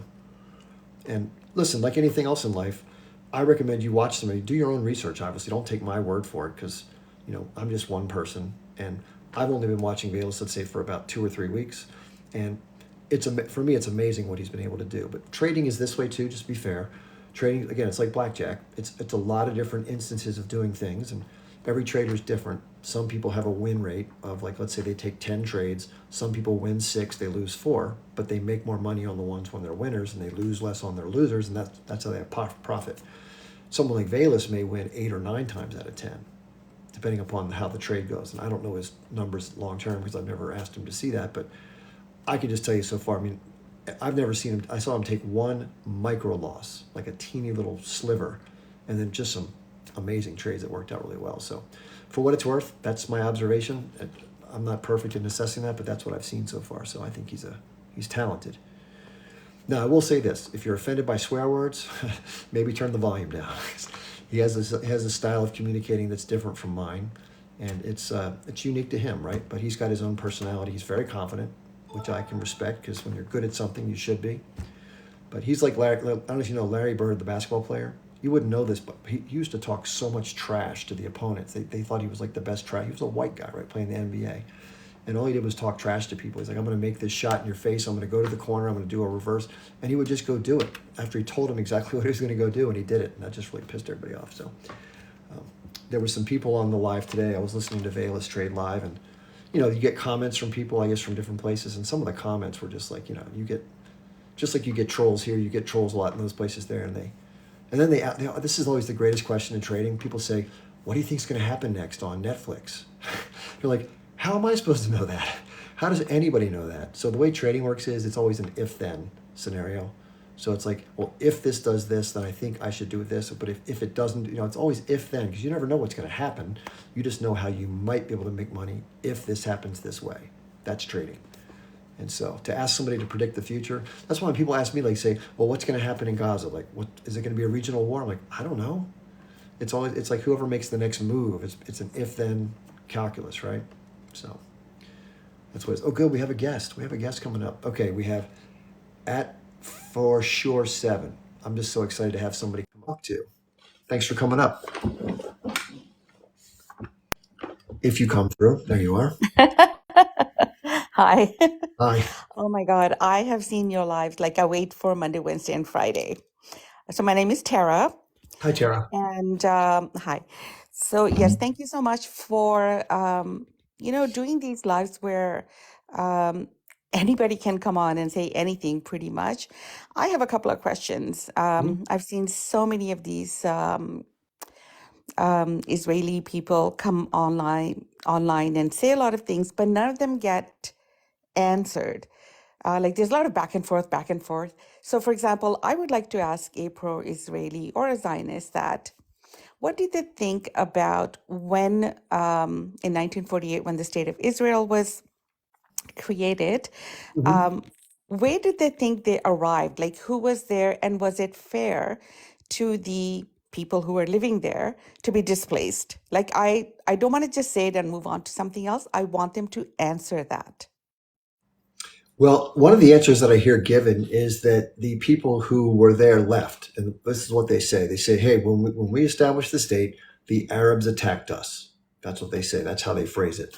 So Egypt, Jordan, Syria, I guess I don't know if it was Lebanon too, and so they say they attacked us. They lost, therefore the people fled. That's what they say. That they just somehow just went away, and it was our land. That's the conversation that goes on. They don't know that people were terrorized at the end of a gun and forced to move and were marched out. And there was, just like was done to the American Indians in the United States, those who weren't unalive got pushed off, right? Same thing. So that's the story they get. That's the story they stick to. Yeah. Like it's really not a very, I don't even know how to say, like I want to sit in front of someone and say, just tell me, like, you arrive somewhere and this happens. What do you think? How do you think these people, you think you would voluntarily leave your homeland? Yeah, it's How does absurd. that make sense?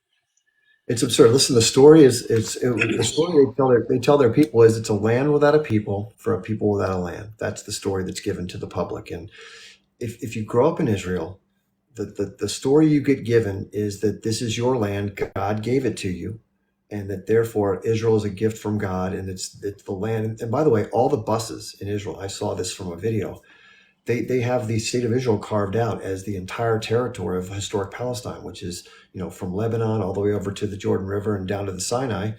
It's just one thing. There's one. There doesn't show the West Bank. It doesn't show Gaza. It's just one big Israel. That's what they show in there. That's what they show their people. So I grew up It's Zionist, and I'd say That's that I fine. was. Thank you very much. I wanted to come on and ask that question. Thank you. Okay. You're welcome. Bye. Thanks for being here. I appreciate Yeah, it. bye. Yeah.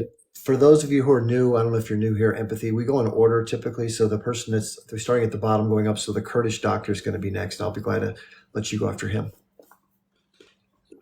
Hi there. Hi. I was trying to join right at the start, but there was a strange problem. Every time I was trying to request, it was saying there's a program error, which I've never seen before. But anyway, it's nice talking to you. You know, this question, history is very convenient, history, because we can all look back and create our own history that suits our interests. That's the problem. But in the end, ultimately, we all share the same history, and we all live in the shadow of history. That's the problem here. We don't really think about that too often. We either live in the present and deal with our daily problems and the daily grind, or we try and look to a better future all the time, aiming for things and aspiring and dreaming. Mhm. The problem is, in the meantime, we are literally the byproduct, the consequence of history, and we are living in the shadow of it. We're dealing with all the consequences of the last century.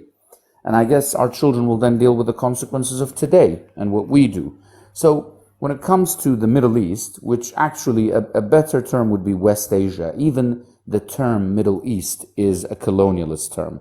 It was a term of convenience, the Mid East, the Far East, and so on, the Orient, all these terms. But it's the West of Asia in any case. The challenge we all face, I guess, in the Middle East is that all of our nations are essentially fabricated. That's the problem. So we all come from nations that are either younger than our grandparents, or imposed upon us, or in some way artificial. Iraq, Syria, Turkey, Jordan, Kuwait. Kuwait is a good example. All these margins and borders and boundaries are a huge problem for us every day. Every day it affects us. And each of these nations has either a locally appointed dictator or a regime that is plundering it, and destroying it.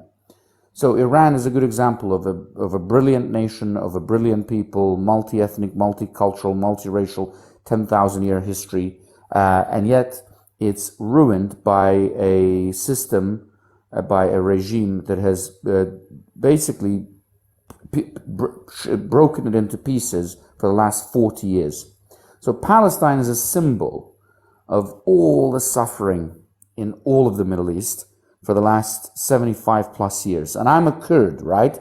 So we suffer in exactly the same way as the Palestinians.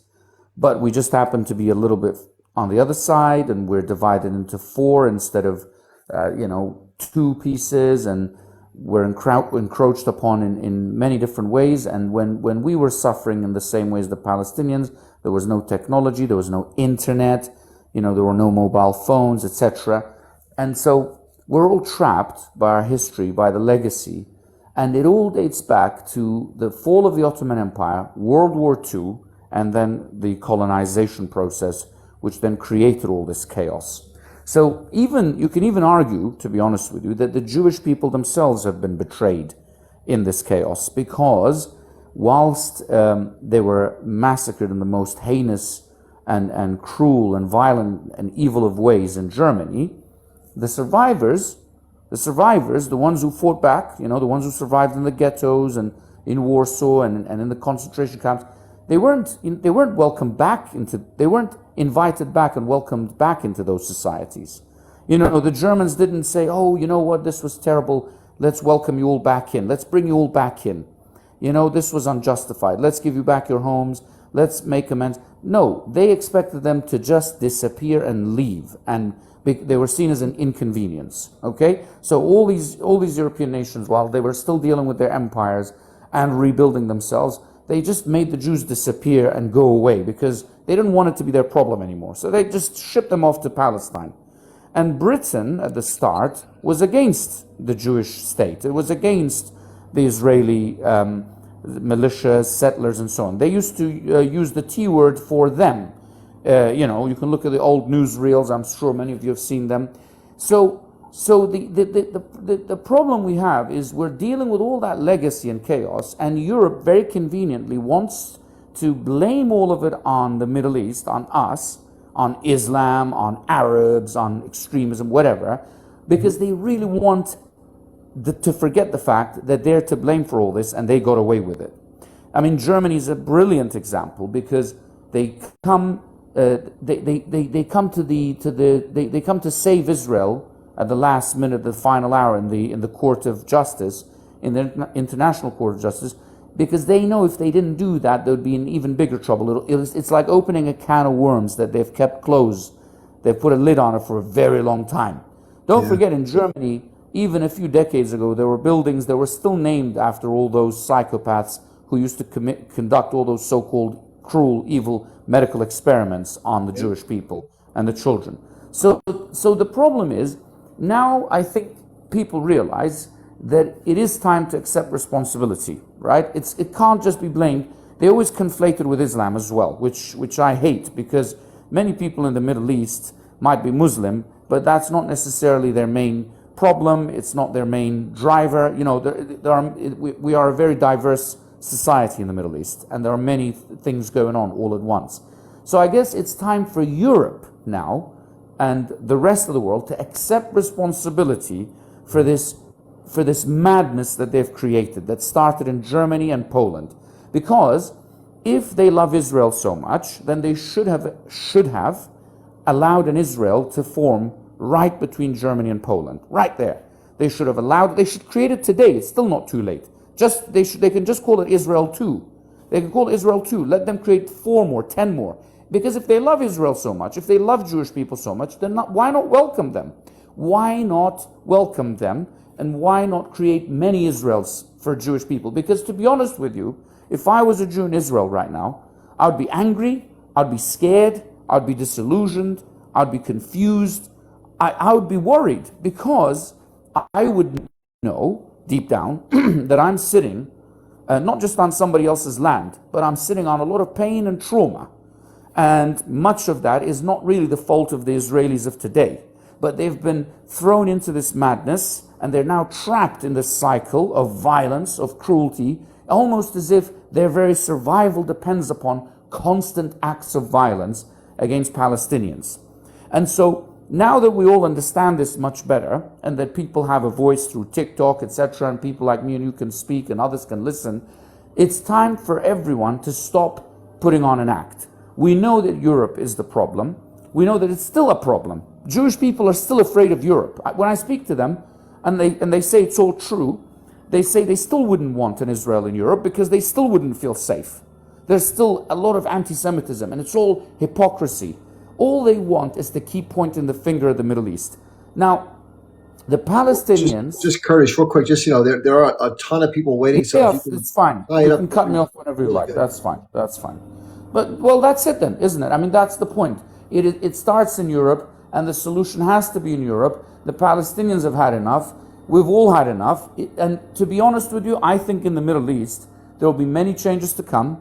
And it's time for us to unite. We need to kind of shake off the the past and all this nationalistic tendencies that we have. So I guess, I'll end it on this. As a Kurd, I would love it if Turks and Kurds could start this process by coming together instead of constantly fighting each other as a consequence of nationalism and past conflicts and hatred. If we could get that going, if we can band together from the edges of Kurdistan to the edges of Istanbul, then we would have a starting point where we can once again begin uniting and building and connecting.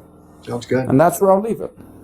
All right. Thank you so much. A lot of people really enjoyed what you had to say. Thank you for being here. Appreciate you. Okay. Empathy, you're going to be next, except for one quick thing. Someone who was ahead of you got dropped off by one of our mods by accident. So I told them I'd let them back in. So I'm going to do that as a courtesy to them, but I will let you in next. I apologize for the wait. Thank you, Chev. I won't be long. I just wanted to ask you a question, actually. From where I'm standing, I see that they're attacking Gaza, West Bank, Lebanon, Yemen. Fuck up, dude. No one gives a fuck. Okay. So I counted about 6 or 7 countries that they're attacking at this point. I don't see any peaceful resolution at all, and I think this is going to spiral out of control. Can you tell me how you feel on that? Well, like I said earlier, predictions are not my strong suit, but I don't see how, if the Israelis do intend to push all of the people that are in the middle and south of Gaza out of Gaza, including continuing to flatten or destroy most of the key infrastructure and residential structures, I can't see it happening without some sort of intervention at this point. I just don't think that's possible. Okay, so it's going to get ugly, basically, is what you're saying. It could. It could. I do think that the U.S., before it does get too terribly ugly, will probably do something to stop it, because I think it's in nobody's interest other than Israel to start a regional war there. Okay, but I'm scared that they've already crossed the line and too many people are getting involved, so I'm just not optimistic on any peace with these guys. They're really forcing the issue. It seems like they're like a bully looking for conflict. That's just the way I see it, and I guess you see it the same way at this point. Thanks for having me, Eric. I just wanted to ask you that. Sure. And there was a comment, and thanks for being here. I really appreciate the question. It's a good question. I don't think we're really sure, but it is obviously, you can see what someone does versus what they say they want to do. So the question in the comments was, and it's a fair question to ask, it says, how come I rarely, if ever, talk about the hostages that are being held inside of Gaza by the H group? I think that's a fair point, and we should talk about them. I think it's fair to point out that there are a lot of families in Israel that are really angry that the government hasn't made it a higher priority to get the hostages released. And often we hear people say things like, hey, put down your arms, return the hostages, and everything will stop. But the reason it started in the first place was because of the fact that things weren't fair, to put it really, obviously, really oversimplification. And that's why the thing happened. It didn't happen because people had nothing better to do on a Saturday morning. I thought, I know what we'll do. Let's go into the dance party and of course not. It was planned for a long time, and it was planned for a reason. People may not like the fact that it happened, but yeah, I'm against anybody being held, detained against their will, young people, old people, anybody for that matter, because I'm just trying to think. I've been incarcerated before. I know it feels terrible to be holed up somewhere against your will. It's not fun. So just for that alone, I feel bad for those folks. And I hope that each and every one of them can make it home safe to their families. And I think, in fairness, also, for those of you who don't know, who think from the point of view of the Israeli hostages, which I wish the Israeli government would do more to negotiate for them. And I think on the other side of that, what that requires is, if you don't know, there are many Palestinians that have been caught up in or have been detained for no other reason than they've decided to be detained by the Israeli forces, the police or the IDF. And they end up in Israeli jail under what's called administrative detention. And either they make something up or they have a dubious claim, oh, you know the cousin of so-and-so, so therefore you might be a bad guy, so you're going to jail. Or maybe a kid threw a rock at an armored vehicle, and therefore they consider that terrorism, which is absurd, and that person gets 3 months in jail, and then maybe extended for 6 or whatever, with no due process. So in essence, just in terms of fairness, those people are in effect hostages as well, and many more of them. Many thousand, like 7,000 plus before this all started, probably closer to 11 or 12 now that it's gone through what it's done in the West Bank. So fair is fair. And I think that's why they were taken in the first place, just to let you know what I think what the mission was. The whole purpose of the mission was to say, hey, enough is enough. You're desecrating our mosque in Jerusalem, and you're holding our people for no reason under no false pretenses or others. You're convicting young kids in a criminal military court. Enough. This is bullshit. So we're going to take some people and hopefully work out a deal, which they did in the past. Gilead Shalit, who was a soldier who had died, an Israeli soldier, for the return of his body. I think they had something like 1,000 or more Palestinian prisoners. So you would think that this would be something they could do a second time, but the new government is hell-bent against it. They use this thing called the Hannibal Directive. And if you're talking about civilian deaths, well, because of what's happened in Gaza since, some of the hostages have unfortunately perished in the massive onslaught. I think something as many as 50 or so.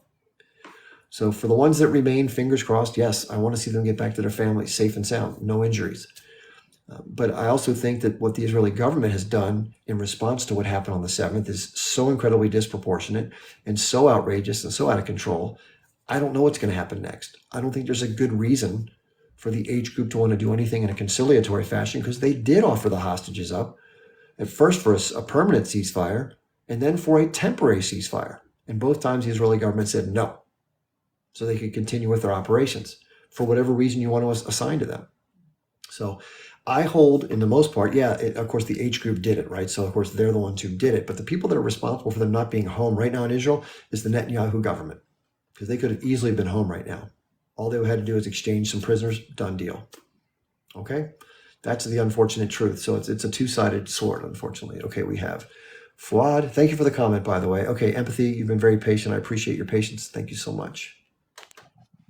So I grew up in a very secular Zionist home. And,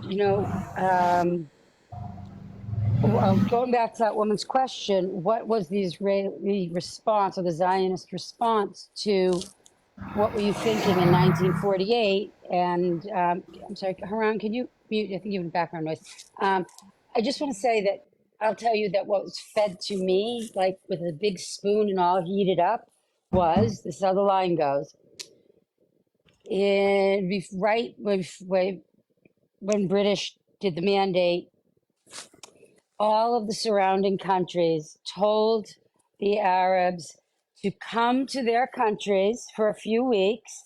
They were going to wipe out all of the Jews, and then they'd all drink tea together in Tel Aviv. So I was literally raised that these people left, that they left, and that they didn't want to have any part of the land anymore. And even just saying it, I know, because it literally was, I don't know, a little bit over a week ago, where I was riding the fence for a very long time, that I really had to say, this is a cult that I'm in. I can't pretend it's not a cult. So it's hard. It's hard to wake up from a cult. But these are the kinds of things that we were told. I mean, my grandmother would say to me, they have X amount of countries. We only have one. Why do they want our one country? Just like things that now I can say, I have to rethink over it. Like, what the heck, man? Like, how did I buy this? How did I believe it? But it's what they believe. And I find I'm not alone on this app. There seems to be a lot of people that are waking up from it for one reason or another. And yeah, so anybody wants to ask any questions about what the Zionists think? I can really tell you, because it's been a life-changing change for me. When would you say your biggest, by the way, thank you for being willing to come on and disclose that. I think a lot of people were, saying kind things to you for being willing to do that. When was it in your journey that you first got, tripped up a little bit that what you've been told may not quite be what's really happening? So we can go before October 7th. I was already thinking that, I wasn't thinking that the country was like an apartheid situation. I was thinking it was, just like 1950s in America, just like a racism issue. Couldn't even adjust to that was fully. So then after 10/7, of course, I had the same reaction a lot of people had, right? And then I would come on this app and I would go to a lot of different lives. And when you just like hearing things, right? And then I realized that from the American side, all the creators that I don't like are all on the Zionist side, all these MAGA, all these people that I'm like, you are the worst people in the whole world. Oh no, wait, I'm standing with them. So that was like a huge light bulb moment for me. And but beyond that, it doesn't really matter whether I was or not. The collective punishment, I was done. The collective punishment was like, just wash my hands of it. I just can't. I just can't. I mean, and besides, by the way, standalone or somebody else asked about, I don't know if it was asked about why don't they negotiate? Because that's part of the Israeli thing. They don't negotiate.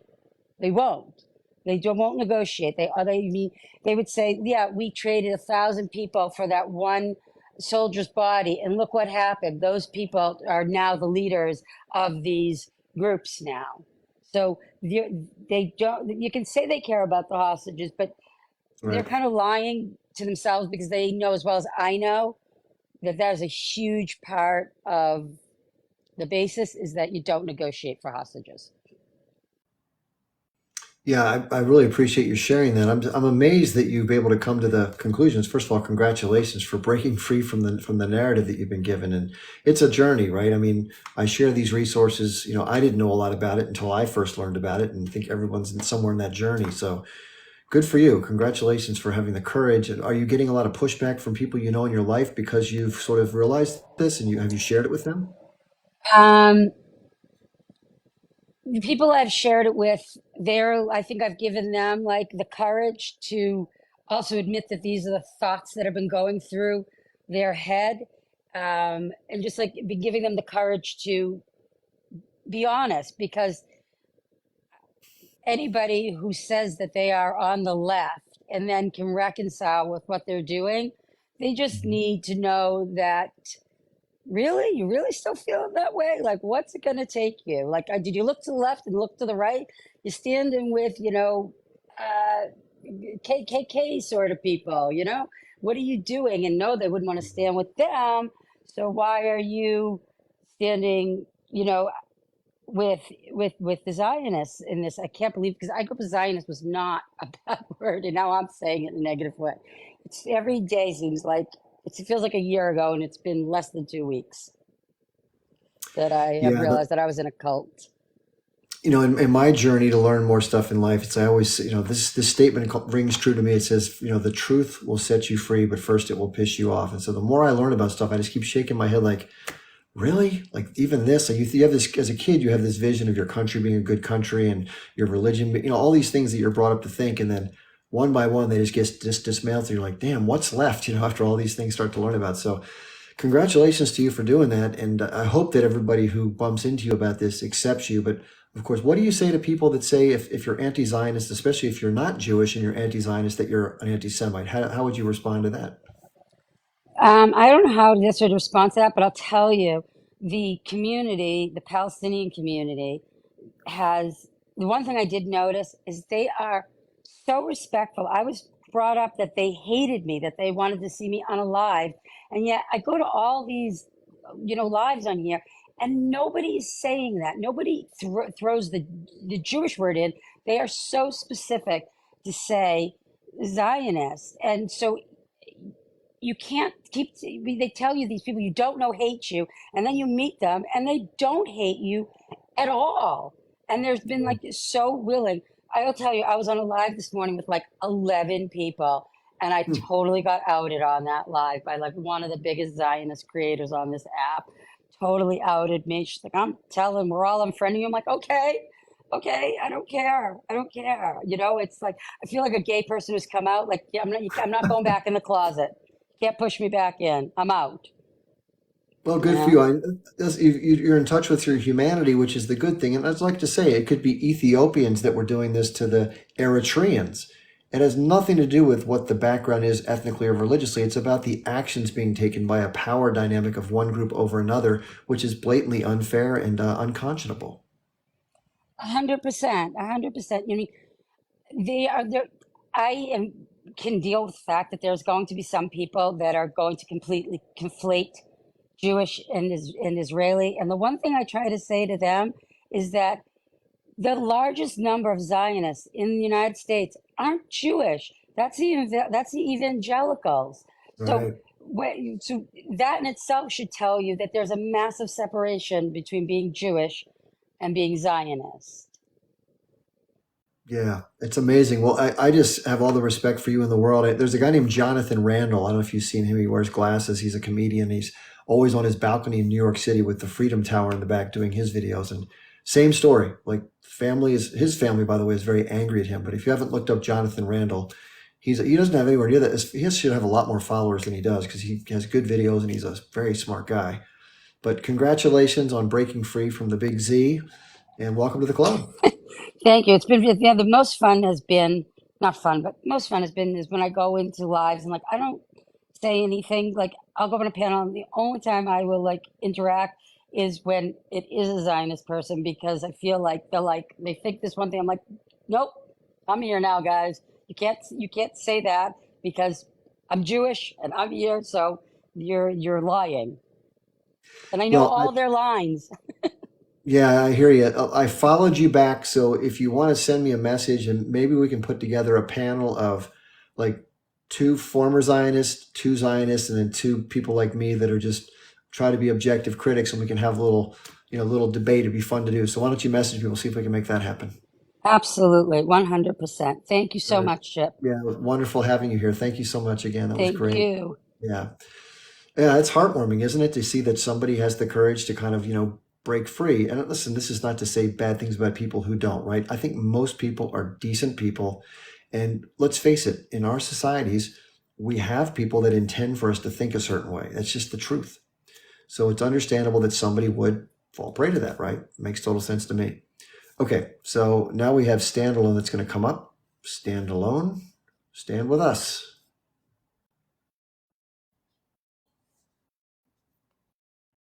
Are you there? Did I unmute you, I hope? Hello, my brother. Hello. Nice to meet you. I'm from Indonesia. I want to ask you about in conference in South Africa. You know about conference with Israel in Israel. You know, playing victim in Den Haag when at conference. What do you think about that? Who playing victim in conference in South Africa? What do you think about that? I'm not really clear on the question. Can you clarify the question? I heard about why do I think about South Africa? You know about trial in South Africa. Oh, the trial. You mean the International Criminal Court you're talking about? Yeah, International crime Court of of South Justice, Africa. When So, South Africa, yeah, so you say, what do and I think? What do I think about the fact that the South Africans have accused the Israelis of committing war crimes and their case at the International Court of Justice? What do I think about it? right, and Israel and Zionists always playing victim, and she acting like uh, like you know about propaganda in in conference like that. Well, What do you think remember about that that? more than just South Africa has now come on board. I heard two countries mentioned today. I can't remember the names. I'm sure somebody in the chat will know. But I think it's good that countries are standing up and being courageous enough to levy charges for what is. I'm just going to mute you there because of the background noise. I think it's a good thing that countries are stepping up and levying accurate charges for what we're seeing occur. And the fact that countries like the United States have been providing political cover at the UN, we should have had a ceasefire 2 months ago, right? None of this should ever have happened. But it was because of my country that this all happened. Quite frankly, the munitions, the money, the political, the military cover, the whole nine. It's disgusting. So, but I'm glad that other countries are pointing this out and standing up to Israel and saying, no, we're not going to allow you to do this. No, not at all. Not during this time. We're not going to sit by quietly. Now, we may not be able to arrest you after we convict you, but we're damn sure going to convict you for what you're doing, because what you're doing is against international law. It is crimes against humanity. It is war crimes. They are war crimes. Yeah, thanks for that. I appreciate that. Okay, Nichelle, you're next. Hey Chip, how are you? Good, thanks.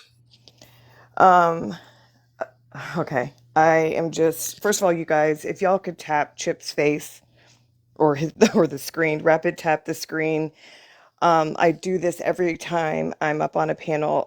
It is so important that we support the content creators who take the time out of their day to make space for us to talk and learn.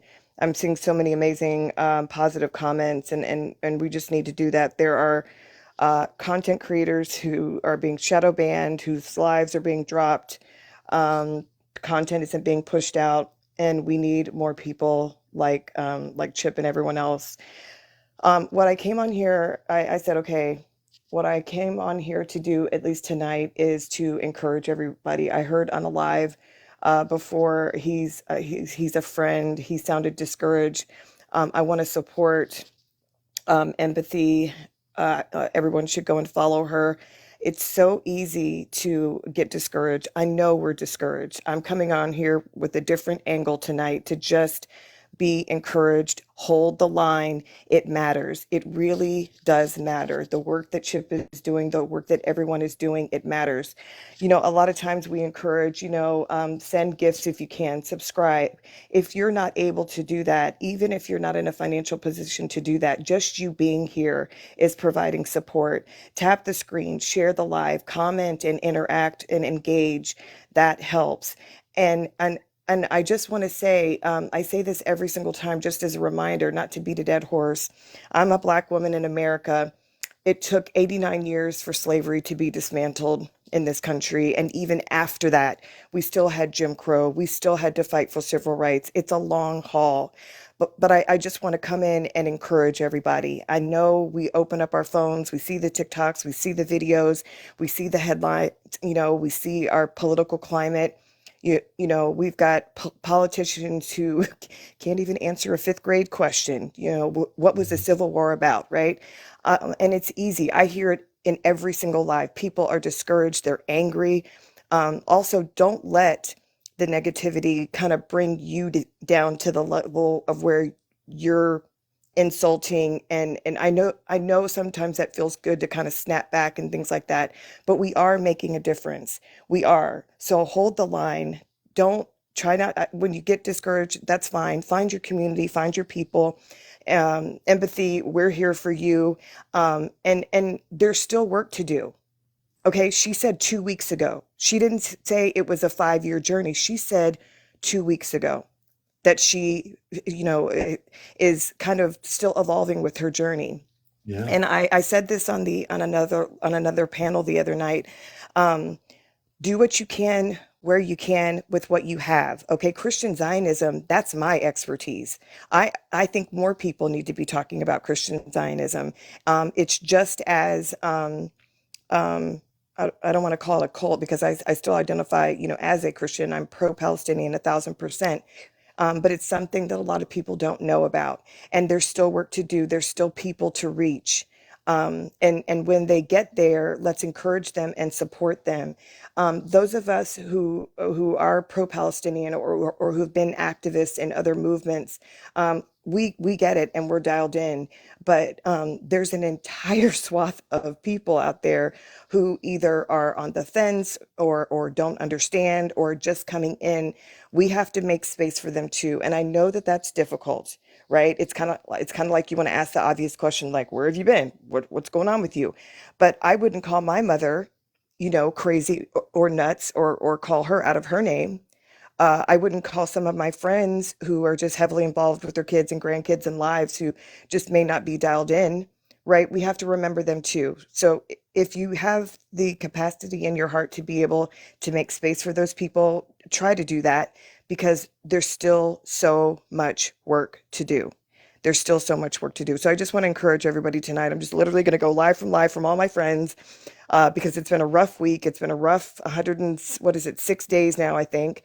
And hold the line. We can do it. We're making a difference. I see it every day, and hearing from empathy just encourages me that I was surprised. She said 2 weeks ago, she kind of, came into this understanding. Yeah. That means that what we're doing is working. Okay. Reach who you can, where you can.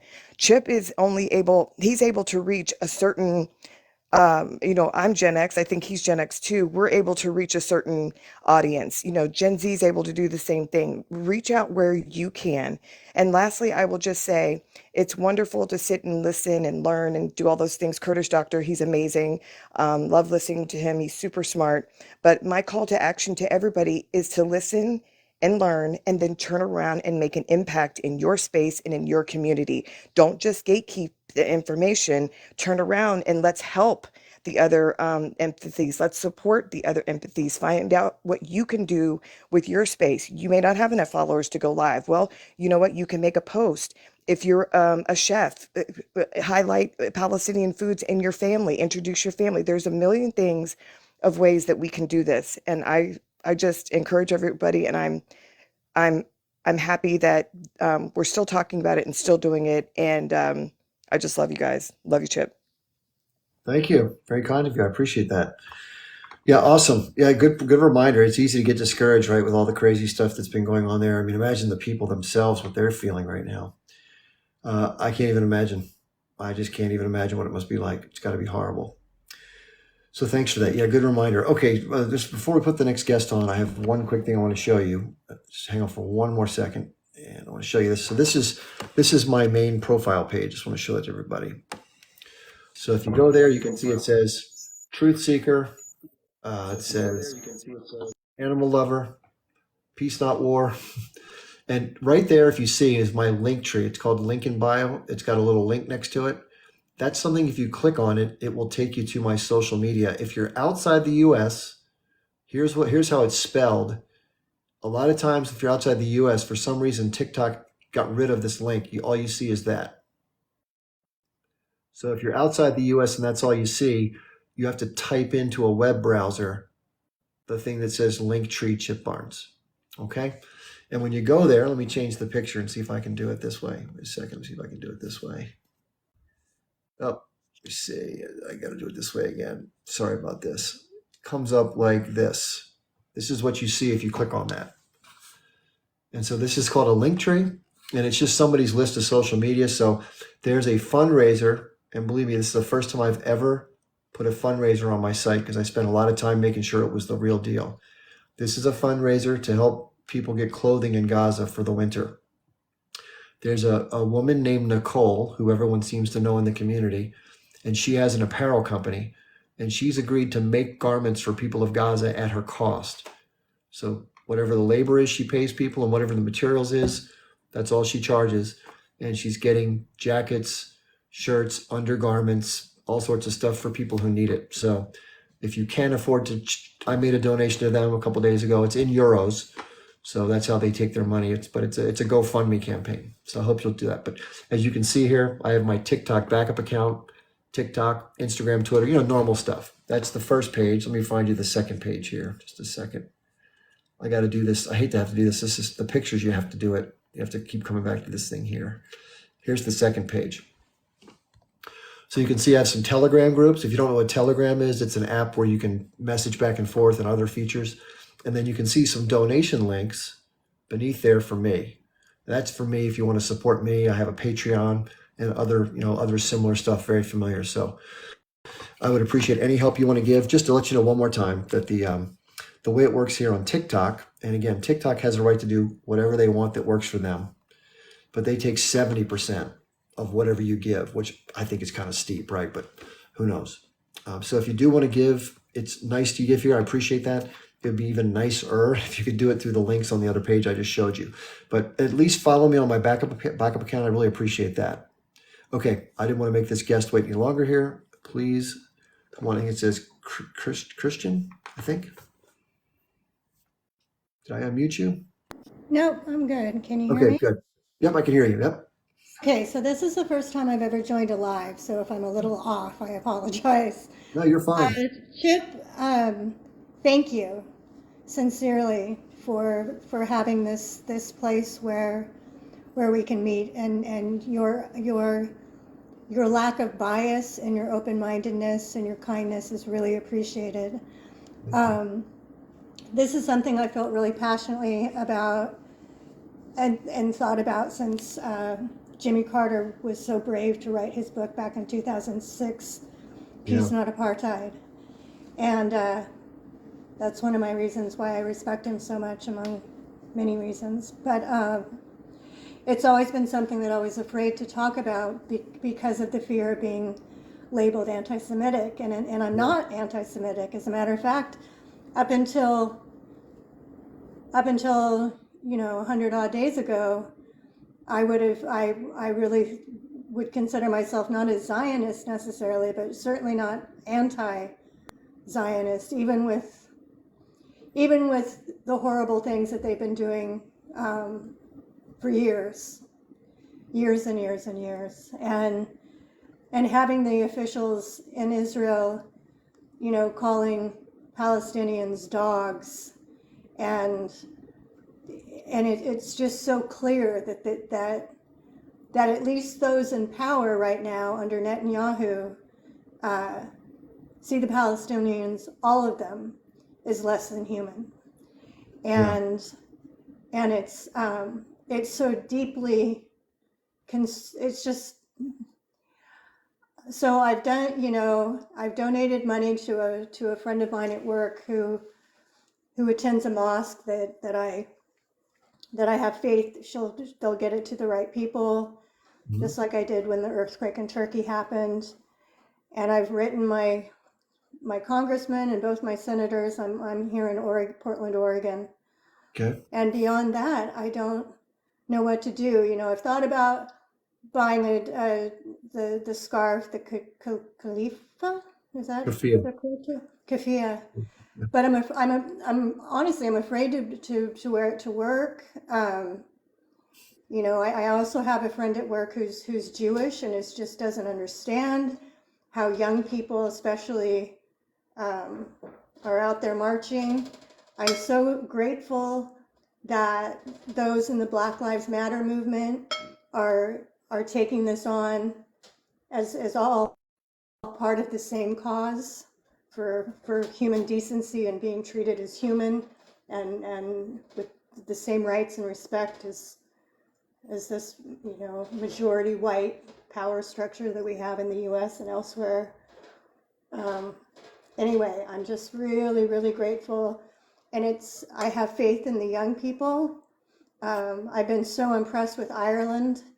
I didn't realize that they'd been talking about this for years. Mm-hmm. And what's going on with South Africa, and it's Mexico and I believe Chile that joined Yeah, I'm in calling double check for. that. I know it's Mexico for sure. I think it's Chile.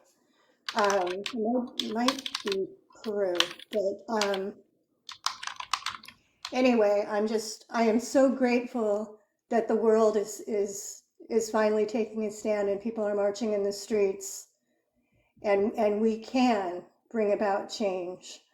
I'm so incredibly disappointed in the Biden administration. Yeah. I'm the media, and I had always thought that I don't know, I'm just really struggling with I don't want to fall prey to far right propaganda. I just don't want to be that cynical to think that the Zionists or or more likely the American far left Christian fanatics who want to see this happening, in my opinion, that our politicians are being bought off, is so deeply disturbing. So that's really all I've got. But thank you so much for this forum. Yeah. It's really appreciated a lot. Thanks for the nice words, and thanks for congratulations for getting over your hump of doing the first live. Good for you. That's good. It's always easy. The first one's always the fun time. Then it becomes second nature after a while, right? You just keep on hopping on. Real quick, I wanted to go over the countries. So somebody said it was Chile and Mexico and Indonesia, and I'm looking at. I just did a search of countries that have expressed their support publicly for what's happening: Turkey, Jordan, Brazil, Colombia, Bolivia, Pakistan, and Malaysia. So it's a lot of countries, right? That's good. That means that everyone's kind of stepping up. Okay, we have Stella and then Tony.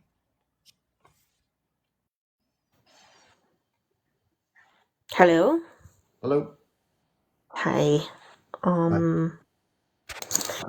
Thank you very much. I'm always down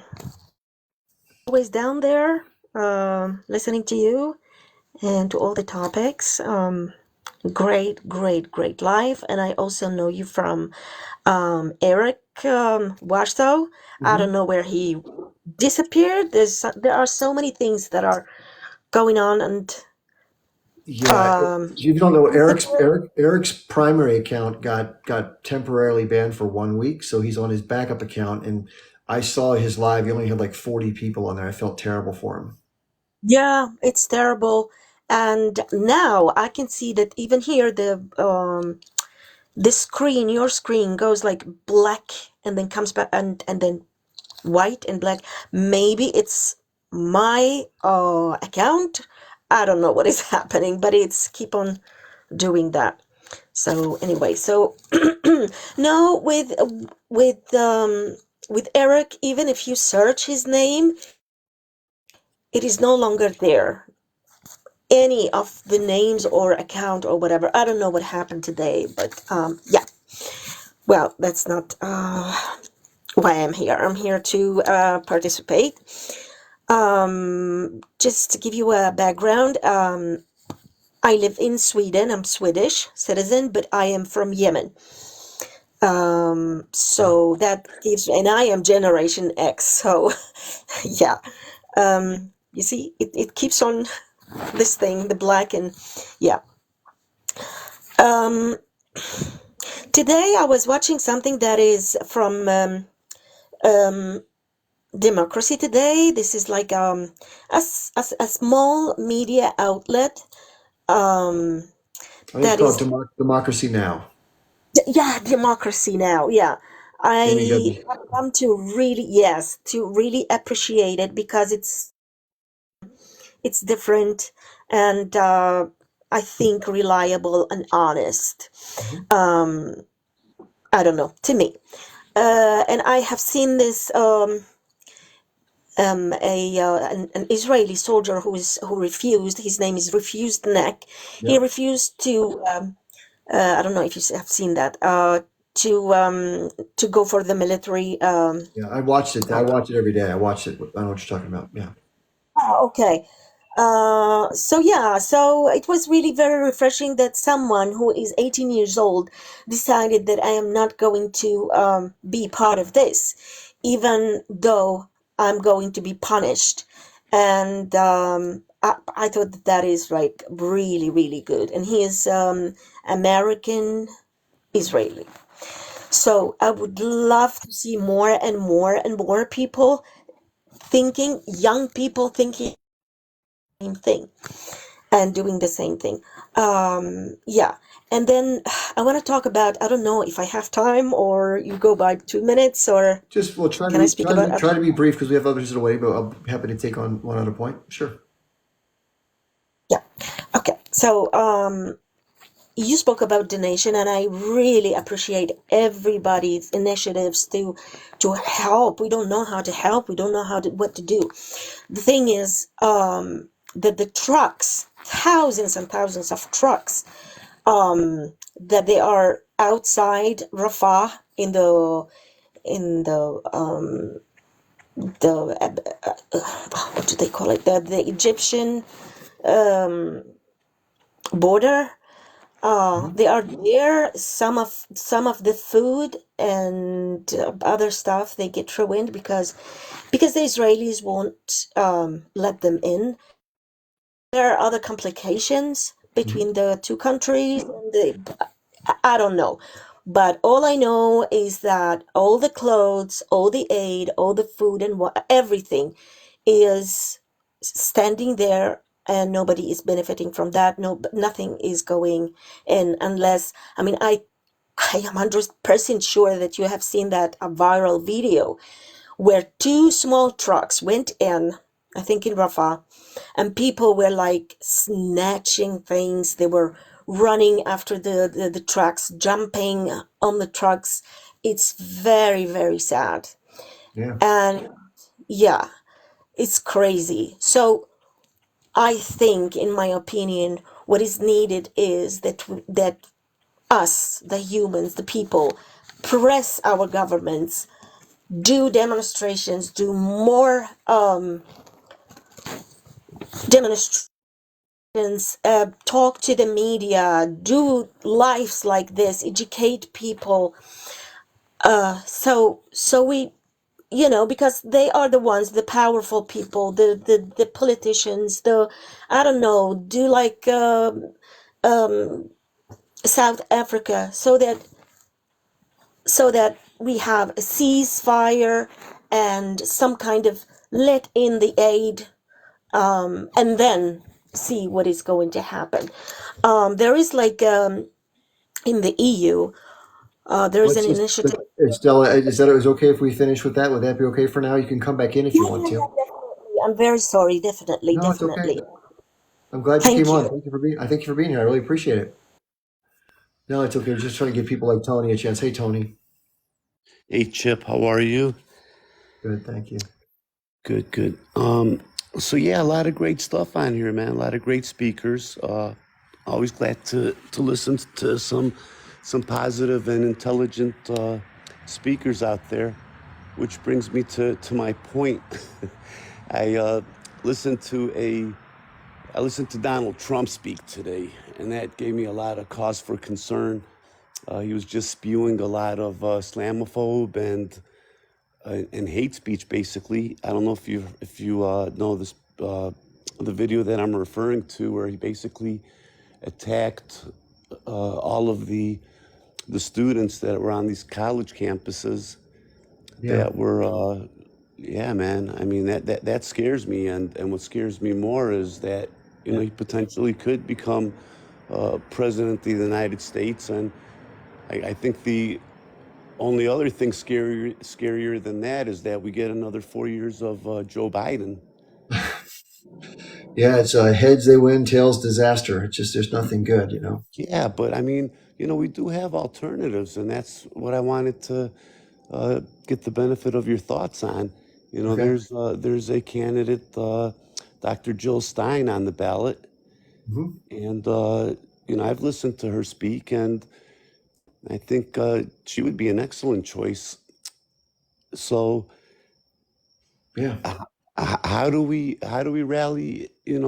How do we get somebody like that elected, or at least show that that we do have numbers, and that we are able to coordinate and organize and get behind a candidate. And I know that not just the Middle Easterns, but I know pretty much across the spectrum here in the United States, there are a lot of people that, and I'm calling it this big awakening, that are waking up to the fact that AIPAC has this humongous control over all of our politicians. I call it treason. I mean, call it what you want, but when a candidate takes that money and sells out the American people, and gives that money to a foreign government to give foreign nationalists cushy lives,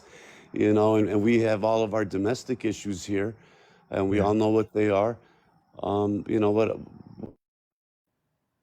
I mean, it's just a big act of betrayal. But back to the point,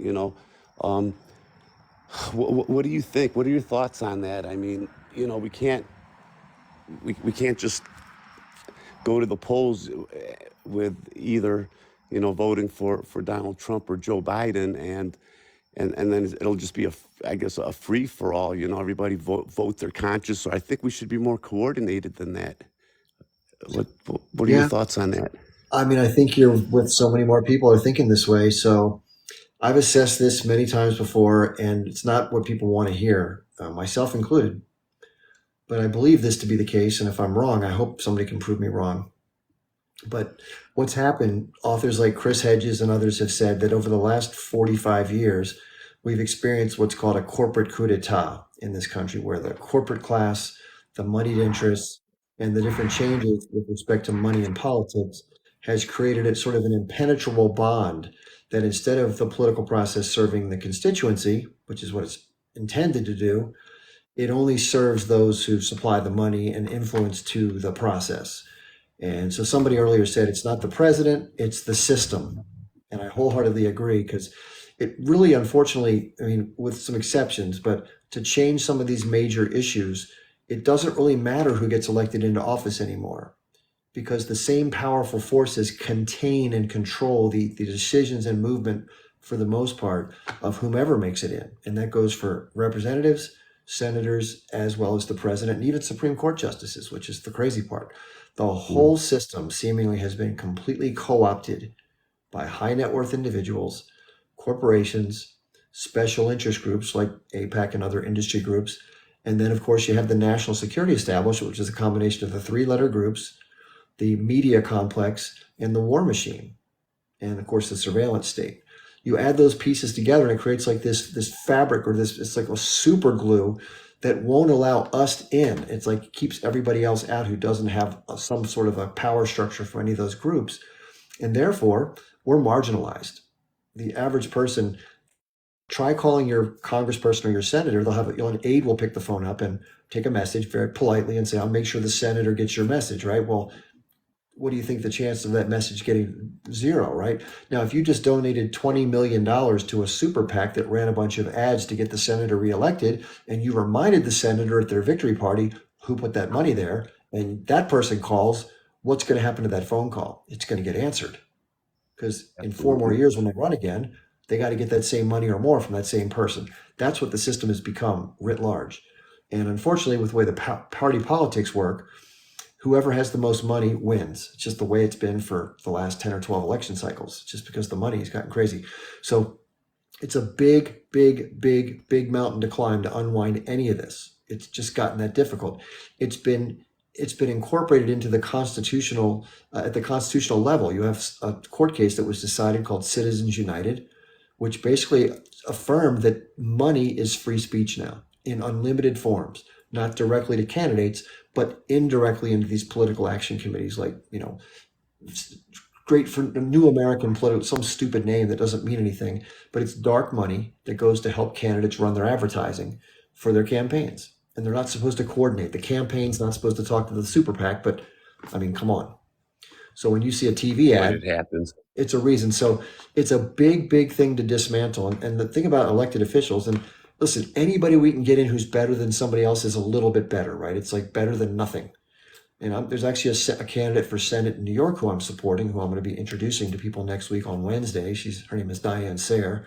And Diane and I are going to have a conversation so people can meet her. And I'll be doing a couple videos to promote that. But she's a good person. She's very similar to Jill, who I've met also. I think Jill would be great. I mean, Jill's a good person. The problem is good people don't do what the establishment wants them to do. They're independently minded. That's not what they want. They want someone who will get along and go along and do the bidding and climb the ranks and play the game. And I don't even blame the people who get into Congress and to the Senate, because they're in a no-win situation when they do get in. They realize what they're up against, and it's either sink or swim. And if you don't go along with the current, unfortunately, which is what I just described, you sink. They kick you out. So you kind of go with it, do the best you can to do what you can. And there's some people in there that I don't think are all that bad, but they're stuck in a bad stream of activity they just can't break from, or they lose their seat. And that's just the way it is. So ask any of them. You meet them personally. They're nice people. You'll like them for the most part. They'll be very easy to get along with, but they have to vote certain ways, or the party doesn't let them have the money they need to win. So as far as third party, let's address that for a second. So unfortunately, with third party candidates, it's very difficult, especially at the presidential level. No one's ever gotten close. The highest popular vote was 27%, and the highest electoral vote was 19% that any third party candidate's ever gotten. The two-party system controls the country. If moneyed interests control both parties, then we're basically excluded as constituents. And yes, certain elected officials can affect certain issues, like, for example, Roe versus Wade. That was a big one, right? The fact that the Supreme Court justices got to be selected by Donald Trump, 3 of them during his term, was outrageous. And therefore the courts shifted, and of course they struck down Roe versus Wade, which, if you don't know, that's at the federal level that allows abortion to be legal federally. States cannot preclude a clinic from operating in its borders. Now that's changed. So more conservative states get to vote that they can or can't have it. Some states now, women have to travel 400 miles if they want to take care of a female health reproductive issue. So again, it has consequences. But the major issues, foreign policy, economic policy, all the things that affect the stratification of society, the class system, that stuff is completely locked up in a tight bow, and it's not going anywhere soon. So how do we overcome that? If third party won't do it, if voting won't do it, what will? That's always the question, right? Well, what do we do next then? Well, you can still vote. Doesn't hurt to vote, right? You can still organize and protest. Doesn't hurt to do that. You can still not buy stuff from McDonald's or Starbucks. Doesn't hurt to do that. But I kind of liken these things as like, and this is not to oversimplify it, but it's like trying to recycle your cans, and that's going to save ecological problems, right? But we know that it's industrial capitalism and industrialization that's causing these problems to the environment, not soda cans. So it's good to do. Because they have the cans there in the first place. Exactly. It's the structure at the middle of this system that causes the problems, not the edges of it. And a candidate's coming in and out of the same mud pit doesn't change the fact that everybody gets dirty and does the same thing. They have to sink or swim in the quicksand. So there's going to have to be in my opinion, there's going to have to be an independent movement outside of all of that. I know that sounds extreme, but they've locked it up. They've made it inaccessible for the public to vote their way through these changes. At least I believe so. So what do you do then? You have to find another way to put pressure on people to get change. Like we know how a union works, right?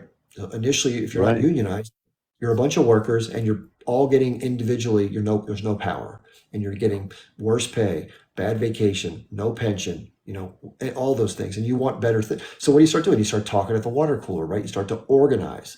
And eventually you have enough people, you're like, okay, let's get together and let's threaten to strike this place. If they won't give us a reasonable share of the profits, then we're going to go on strike, and they can see how life is without us working for them. That's one of the things we have is our labor. We also have our sheer numbers. We have our purchasing power, and we have the ability to communicate in such a way. So it could happen, but the problem is they have people pitted against each other, Fox News versus Donald Trump versus all that bullshit. And meanwhile, all the money's going up to these people with all the laws protecting them. It's a real gambit. So just like a union has to organize, that's the first step. First, awareness is the first step, right? You got to understand you're getting screwed, and you understand what your path to getting fixed is. If it's not asking nicely in the boss's office, which is voting, then you got to do something different. You got to get together, because 1 or 2 twigs snap in half, 20 twigs, not so much. There's going to have to be a big movement, though, because it's got to be enough scale to matter. 500,000 people protesting in D.C., not bad. 15 million, unmanageable, right? Can't handle it. 150 million, insane. Something's going to have to give, or the country's going to stop and go into civil war. So this is the kind of stuff it's going to take to make these changes. I think I'm not promoting it to happen. I'm not saying it should, or I don't even think it will happen, because Americans aren't really wired to mass protest and stuff like that. But I don't see it changing unless something really overwhelming does happen, is the best way I can put it. Yeah, no, I agree with you. It's just a little disheartening, especially when you have a guy like Benjamin Netanyahu, and you know behind closed doors that they're like pleading and begging him to stop doing what he's doing, but he just won't listen. And if the president, the vice president, if nobody can get him to stop, it just begs the question, like, where is this country really, and how much control do we really have? I mean, yeah, who's yielding what? Who's yielding the power, right? And one could argue, given what we're seeing, is that the U.S. does not have significant power, even with the threat of removing money, which is part of it. And they probably haven't done that yet, but they could. But that doesn't even seem to be enough for some of these hardliners. So maybe it is. A lot of people have argued, because people have dual citizenship. They're Jewish, they have passports in the U.S. and Israel, that maybe they're not necessarily able to act as freely as they would if they didn't have any, blurry connections to the other country. So who knows? But the same activities haven't paused at all, and that's something you can't refute. Yeah, I agree. Chip, as always, I appreciate the benefit of your thought on everything. Highly respect you, and thank you so much. All right, Tony, take care. Thanks for being here. I appreciate you coming on, as always. Yes, sir. Good to see Tony. Good man. Yeah, if you're feeling discouraged, like Tony just said, believe me, I feel that to the core of my body. It kills me that this system has gotten so far away from its intended purpose, especially in the United States. And you add in the fact that we have 34, I was talking about this today on the live this afternoon. We have $34 trillion of debt and counting. And our financial situation is horrible. There's so much debt at both the corporate level, the government level, as well as the individual, at the person level. People have credit card debts coming out of their ears now. And it's only going to be a matter of time until the whole thing comes, it's going to pop. It's probably not far off, next couple, 3 years is my guess. Anyway, and maybe that is a planned thing. Honestly, maybe that's a good point. Okay, we have Churi. Is that what it says? Sorry, I can't read that very well. I think I put them. Yeah, there you go. Hi, how you doing? Great to be on, Chip. I really appreciate it, and great discussion. I'm really really loving it because I'm feeling like. By the way, I'm from Canada originally. My wife and I retired and moved to Mexico, where we rescue street dogs, and Wow, they're so beautiful. beautiful. Can Yeah, thank you. you accept donations? Oh, thank you. I would love that. I haven't set that up, but that's something we could do in the future because it breaks my heart to see dogs being killed on the road. Just it's Absolutely. sad. But Well, just to let the you know, reason why I just followed you back. If you do decide to set something up, we'll bring you back and we'll promote it for you. Okay? thank you so much, Chip. I really appreciate it. Yeah. And I see the theme that's going on today, and it's this: people are feeling disheartened, and I'm right there with you.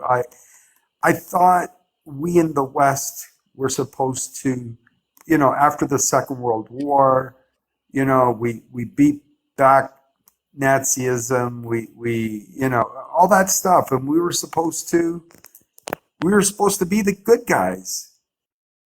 And it breaks my heart that we are not that. You're right. We in the West are not the good guys. We are doing what we want. We're just treating the world like it's our toilet. Yeah, it's a hard pill to swallow. And you know what? If you look back at the history of the United States, we've never been the good guys. Never, not once. I hate to say it, Chip, but I think you're right. I Yeah. think you're right. I thought at least at the Second World War, beating back Nazi Germany, all that, we came to the aid of England. But it's almost like we use that to say, hey, it's us. We did this, and so now we're going to screw you over. Yeah, the way in which power gets projected is interesting, and the U.S. has used its primacy to its advantage. I mean, we've all benefited, myself included, but especially my parents, their generation. They were on what I call the upswing of empire, and we're just cresting the top right now. We're starting to roll over, and it's not as much fun on the way down, and it only gets worse and faster, which is what's sad about it. But yeah, it's a hard pill to swallow. When I started researching this in my my early, like, mid-20s, early 30s, I was like, damn. And the more I was like, damn. And the more you learn about it, then I read some books about hierarchy going back to the beginning of society and even before, and it all makes sense. It's just the power and greed and conquest is the worst of the human qualities. We don't always have to exhibit those qualities, but it turns out in the Western world, many do, including going back to read the history books going back to Europe. I mean, it's horrific what people have done. Yeah. Oh, yeah. Absolutely. You're right, Chip. Yeah. Like I remember Netanyahu, 20 years ago, 20, 30 years ago, and I was going, wow, that guy's scary. I hope he doesn't become the prime minister of Israel. Yeah. And I thought he was scary then. I mean, to really look at Yeah. people like he called them human animals, Like, I'm following this girl, Bisan, who is right now, she is getting, they're just bombing the hell over there at the hospital. And the poor girl she's only in her 20s. She's only 20s. Yeah. And oh my God, and what she's going through, it just breaks my heart. I thank God that we can contact her and make sure she's okay because of TikTok.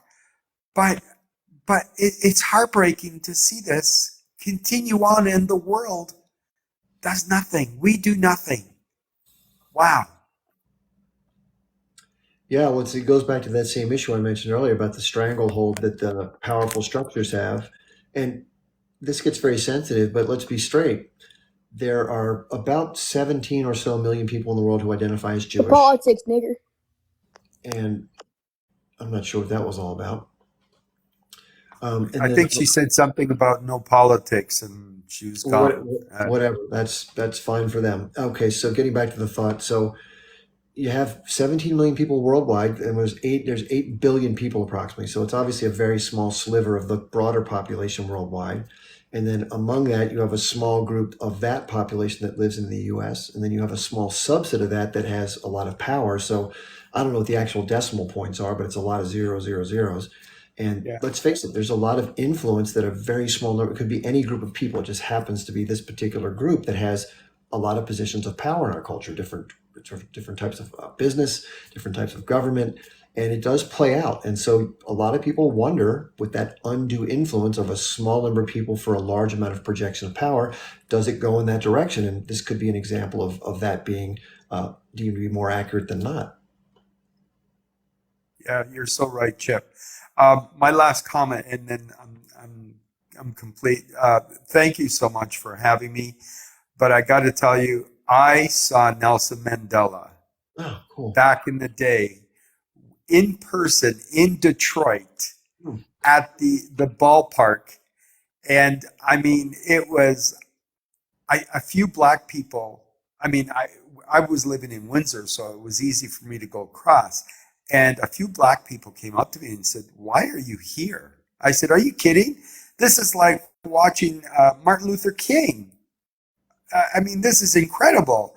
And they shook my hand, you know, like they couldn't believe that a white person, I mean, I'm Italian by descent, but a white person actually cared about Nelson Mandela, you know?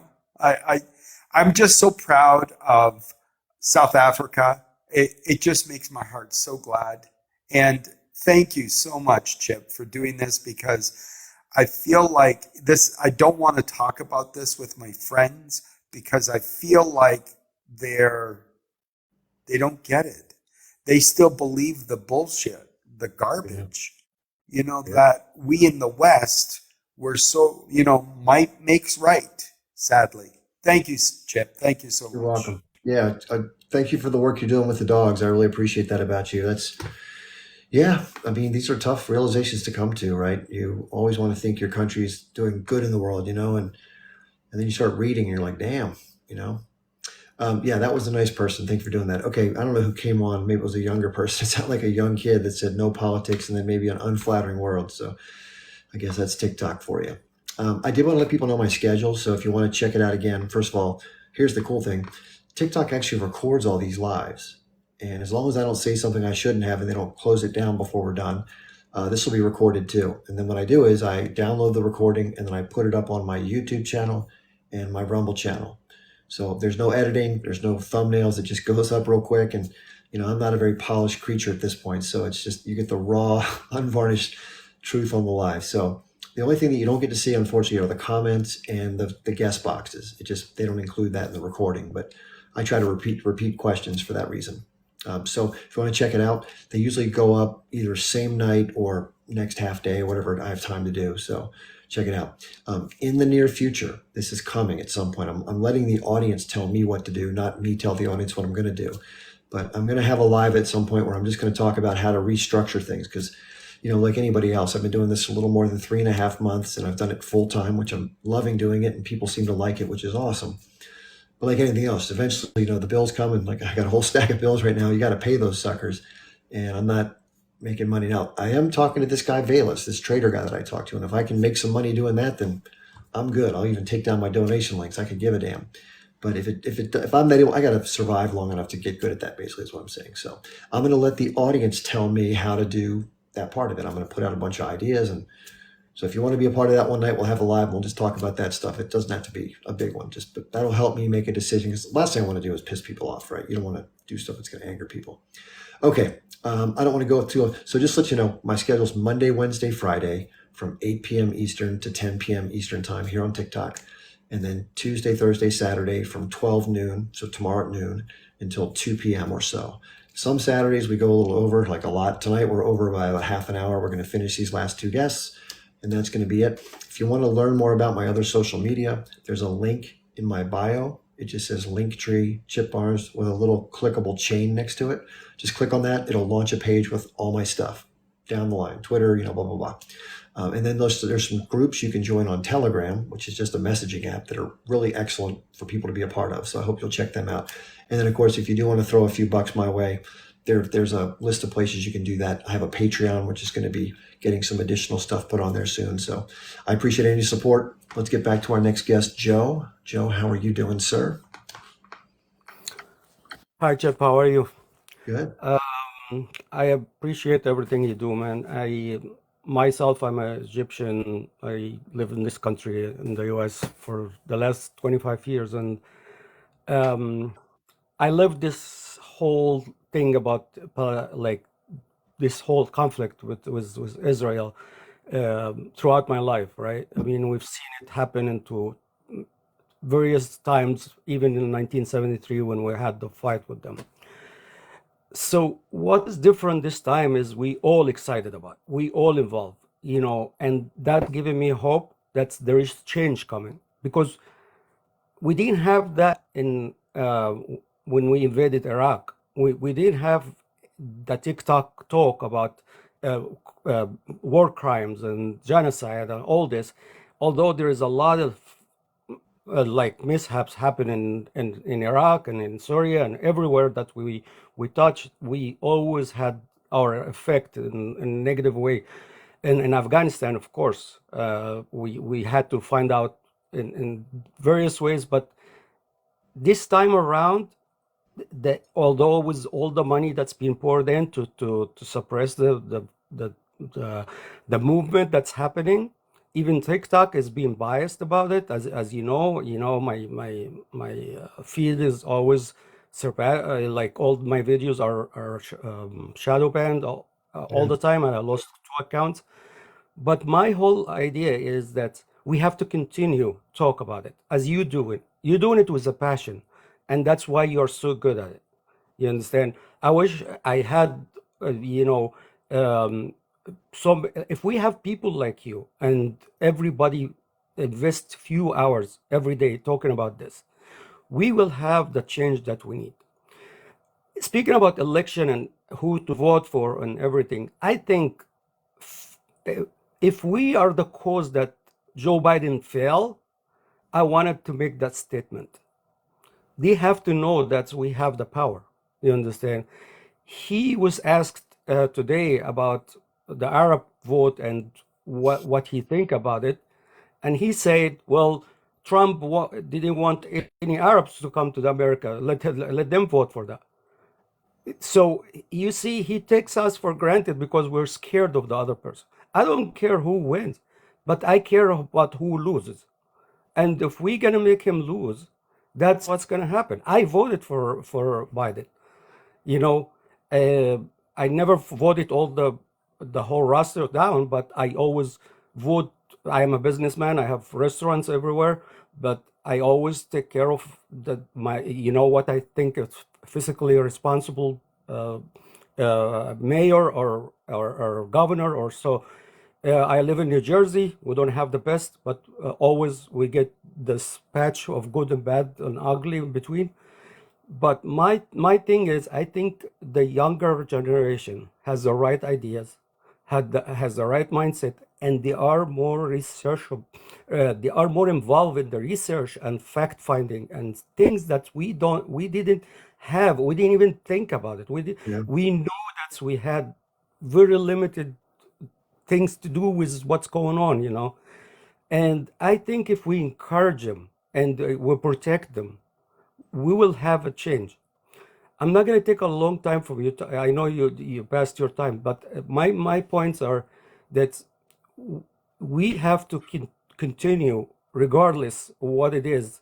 Anything small will create the change, even in the local elections. That's how movements happen, right? In like Barack Obama, he started as a community organizer, and that's where the grassroots things happen. If the local election, if the Democrats and Republic fail in local election, which is, it happens all the time, they will definitely, it will trickle up to bigger elections from county to state to a bigger election. But my point is, anything we do right now, it has to be about this younger generation, to keep them focused on what's right and what's wrong, not to let them be scared by anybody, by AIPAC or anybody. My other point I want to make is Israel, as you know, that's the only state in the United Nations that doesn't have defined border. They don't have defined border set in stone because you know why. They won't expand. They always take in land. They are in Lebanon. They are in Syria. They are taking West Bank and Gaza already, but they are always expanding and taking land. So if you go to the United Nations and try to figure out theirs, they tell you that Israel doesn't have a defined border.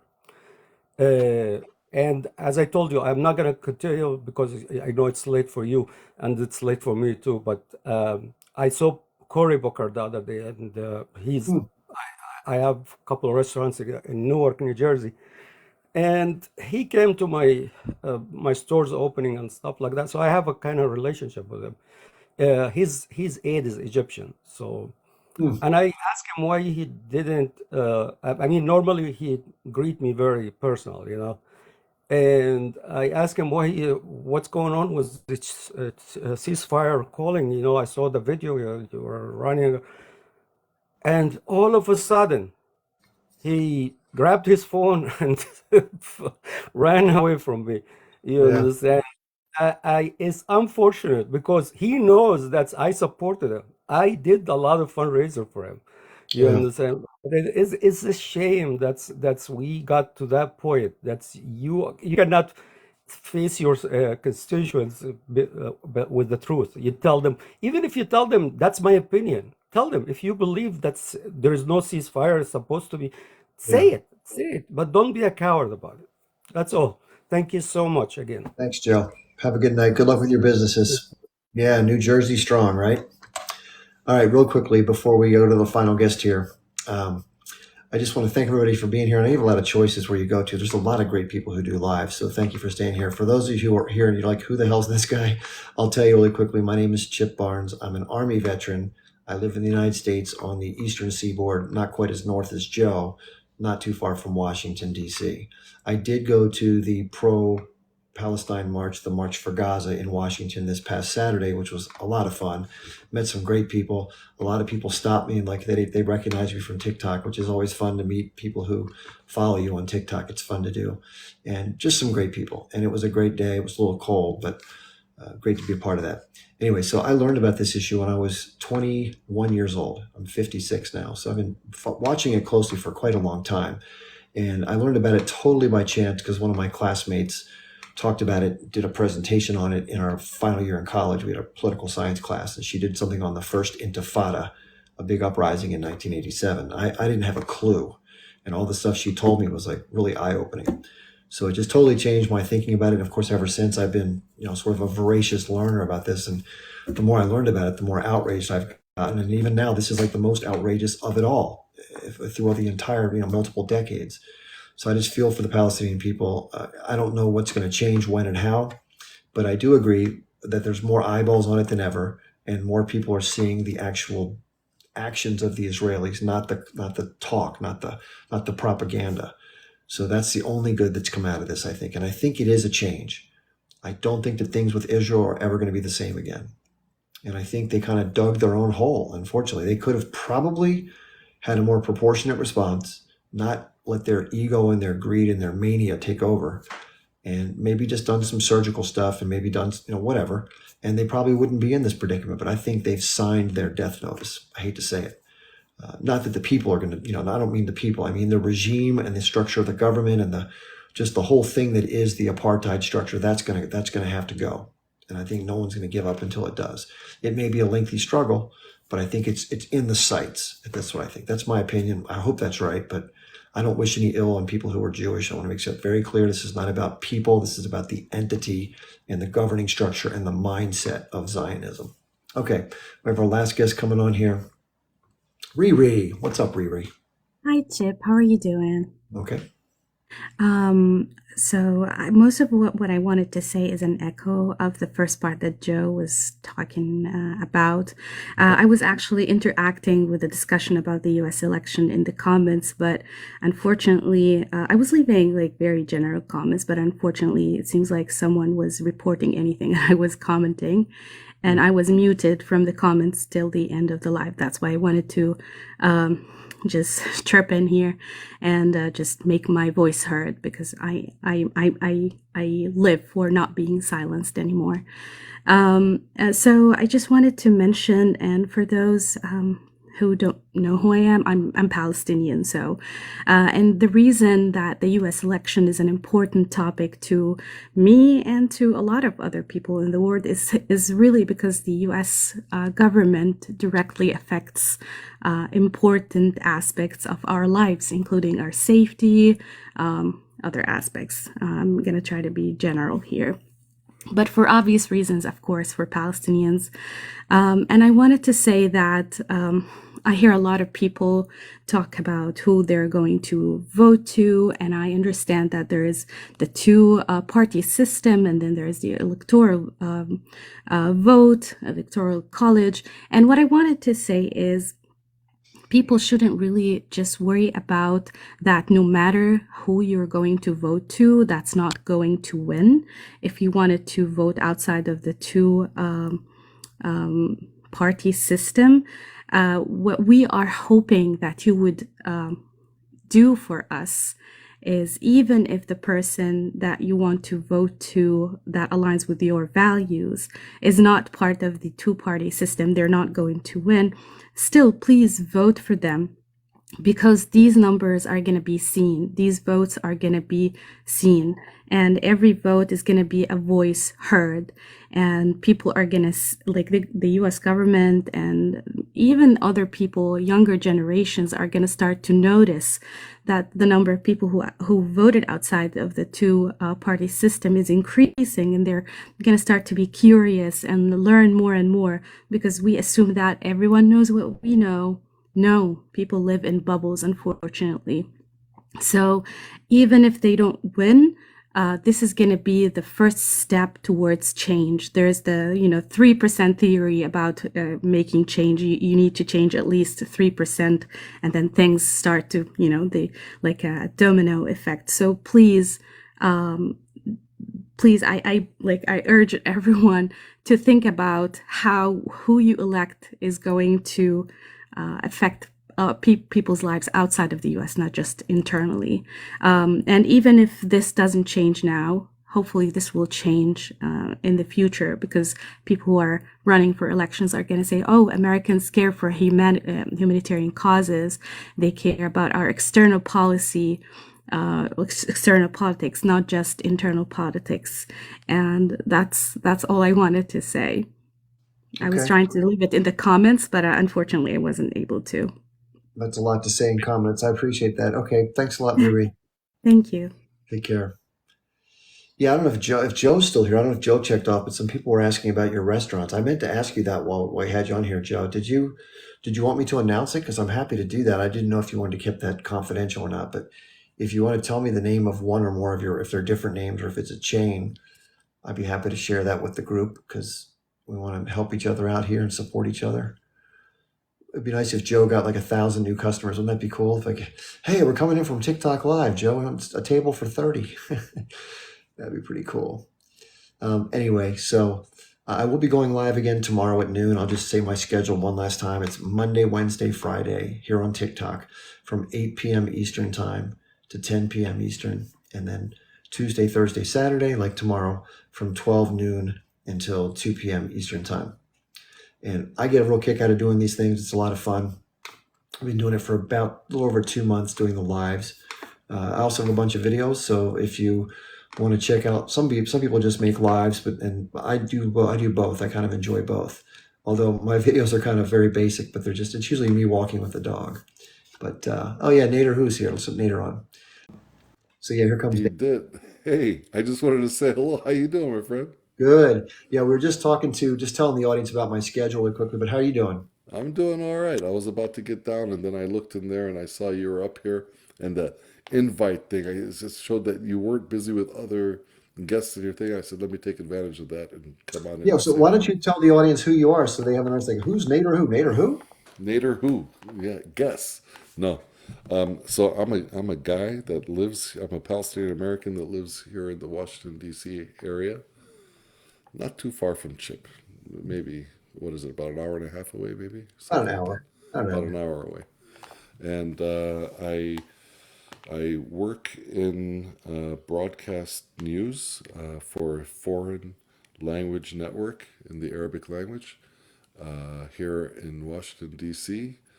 And I've been in media for about 25 years now, almost 25 years. I used to be head of operations for Al Jazeera TV in Washington for about 9 years, and I left for about a year and came back to television because they pull you back in. Ah, Yeah, so that's what I do. But now I don't. I'm not a head of operations anymore. I work for a much smaller network, and I love it because I don't have to give a shit about everybody else and managing other people. So no, that's really good. So if you don't know, Nader Who has a lot of followers, by the way. I had no idea. I didn't ever check this. I'd seen a lot of his videos, and then one day I went to his page, like, oh my goodness, this person has a ton of fun. But seriously, if you want to follow his work, he does good videos. He's a nice person. I Uh, appreciate that. so yeah, tap on his name and follow him. Give him a follow, please, because I think you'll enjoy his content and I I good do disposition. appreciate that, and I would tell the 7 people I have in my life to do the same for you because I've Thank you. followed Chip because uh, the one thing I really like about you, Chip, is the fact that you've done your research, and you don't talk about anything you really haven't done your research on, and that's the way I think it should be. So I appreciate that because it's amazing when somebody studies anything, how much more effective they are in communicating important issues of our day with everybody else. So and I appreciate that. I appreciate that, and Thank you. I have a lot of work to do in that area when it comes to so many different topics, and all of us do really. But Yeah. um, I appreciate you speaking out and sharing your information with everybody. I've learned a lot from your lives. A lot. Oh, really? That's very flattering. I've learned a lot. I'll be so a lot of times I'll be in the car and I'm just listening in while I'm driving and I wish that I could just pull over and write things down sometimes. I'm like, that's a good point. Well, That's what I should have said yesterday. I should have brought that up yesterday because, I was talking to some guy and that's an excellent point. And I appreciate that. I really do. well, for better or for worse, we know that TikTok does record these lives, so you can't get away with hiding yourself. But I do put them up on my YouTube and my Rumble channel. So if you want to Yeah. go, the links in my bio, and you'll find tonight's will be up probably before the end of the night. But it takes about an hour for the upload process to take its course. But Awesome. yeah, I put them all up there. They're up there since mid-December. So if you have a certain point, the hard part is remembering like what day was it when he said this thing, and what part of the that's the hard part. Yeah, yeah, and I'll just tell people about like my content. I mean, I don't do a lot of, so a lot of my content comes just from basic, like my opinion on things and just, from the humanity of it all.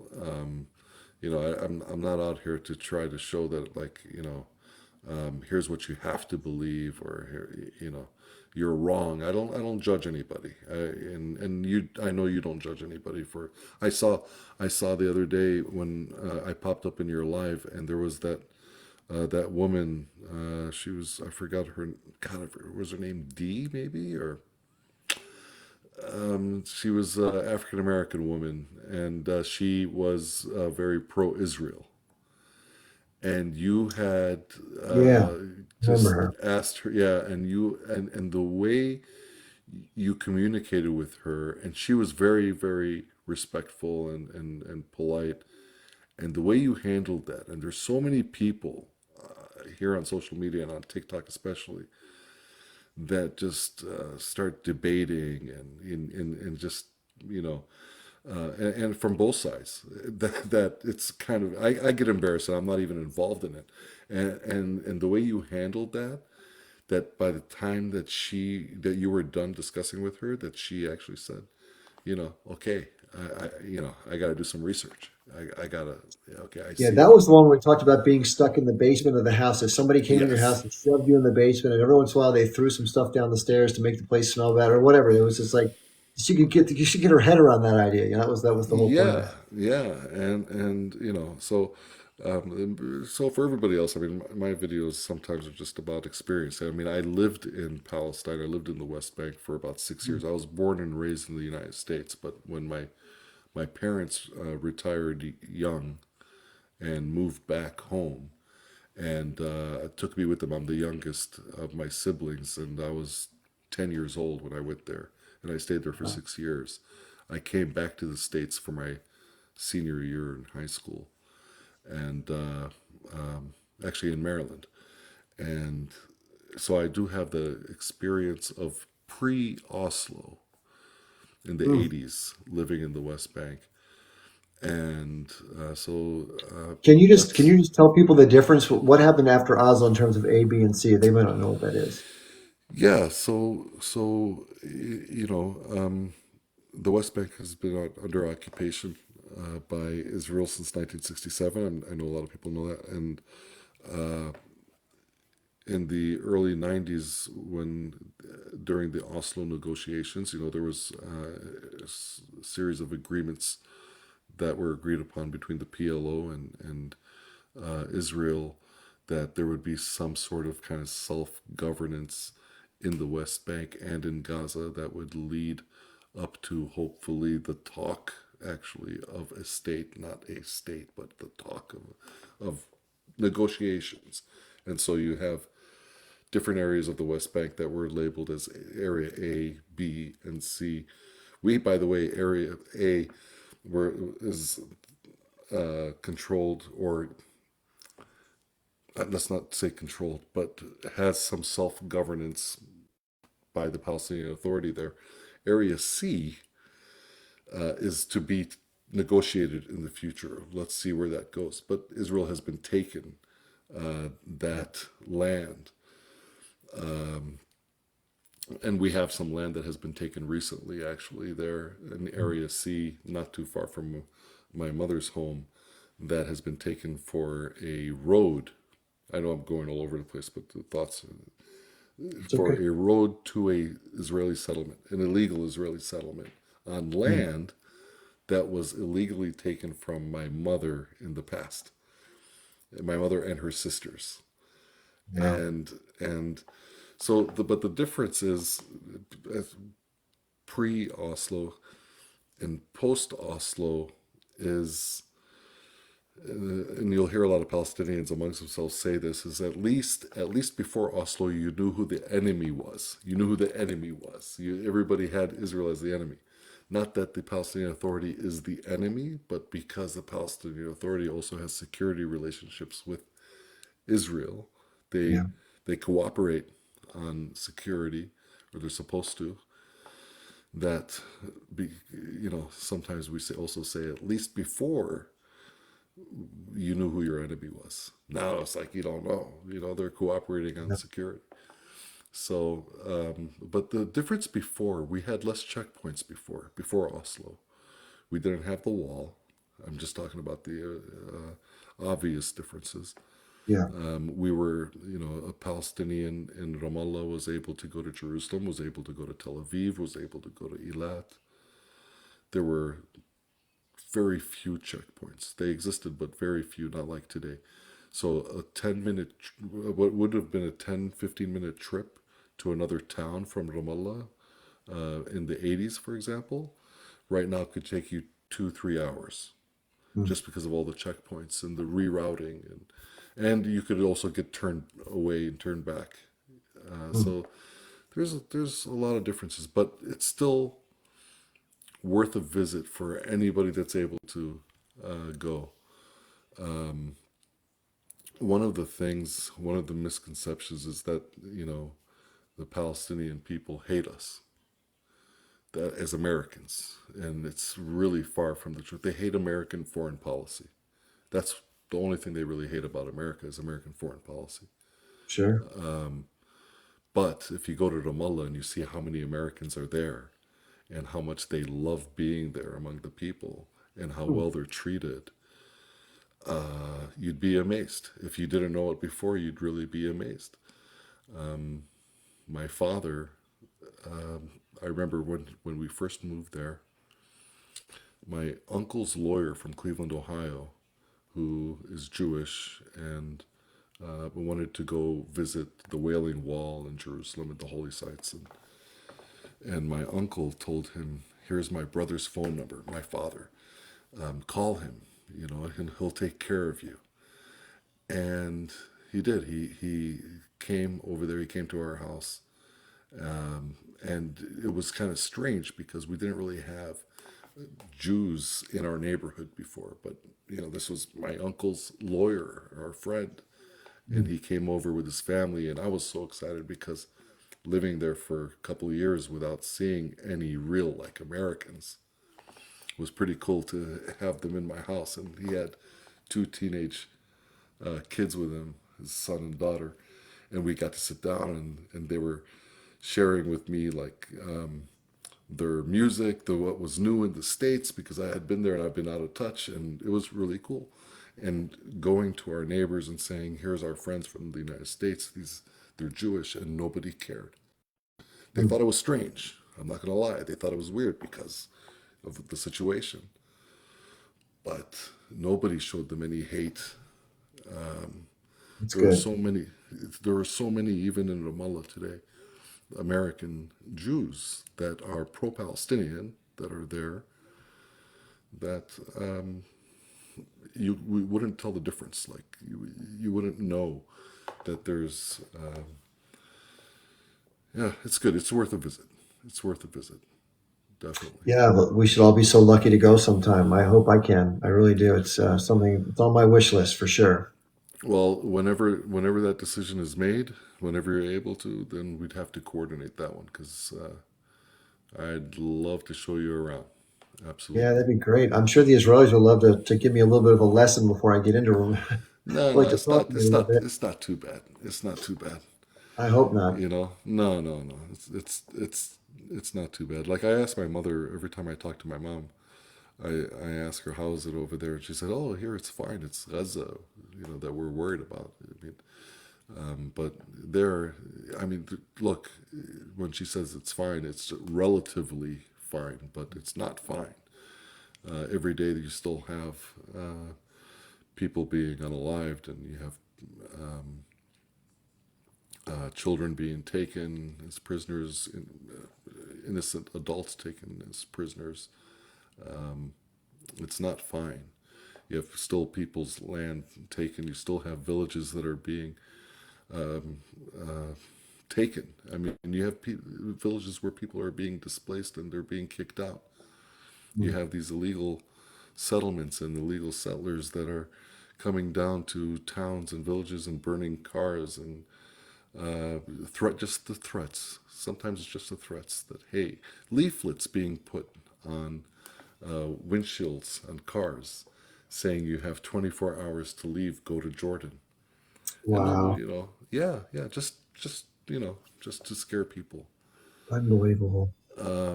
My sister was there not too long ago. My brother's there now visiting my mom, but my sister was there for a few months not too long ago, and she told me she just walking by in Ramallah in the market, and people looking at these leaflets that were left on their windshields. It's like, is this serious? Are these guys serious? Are we?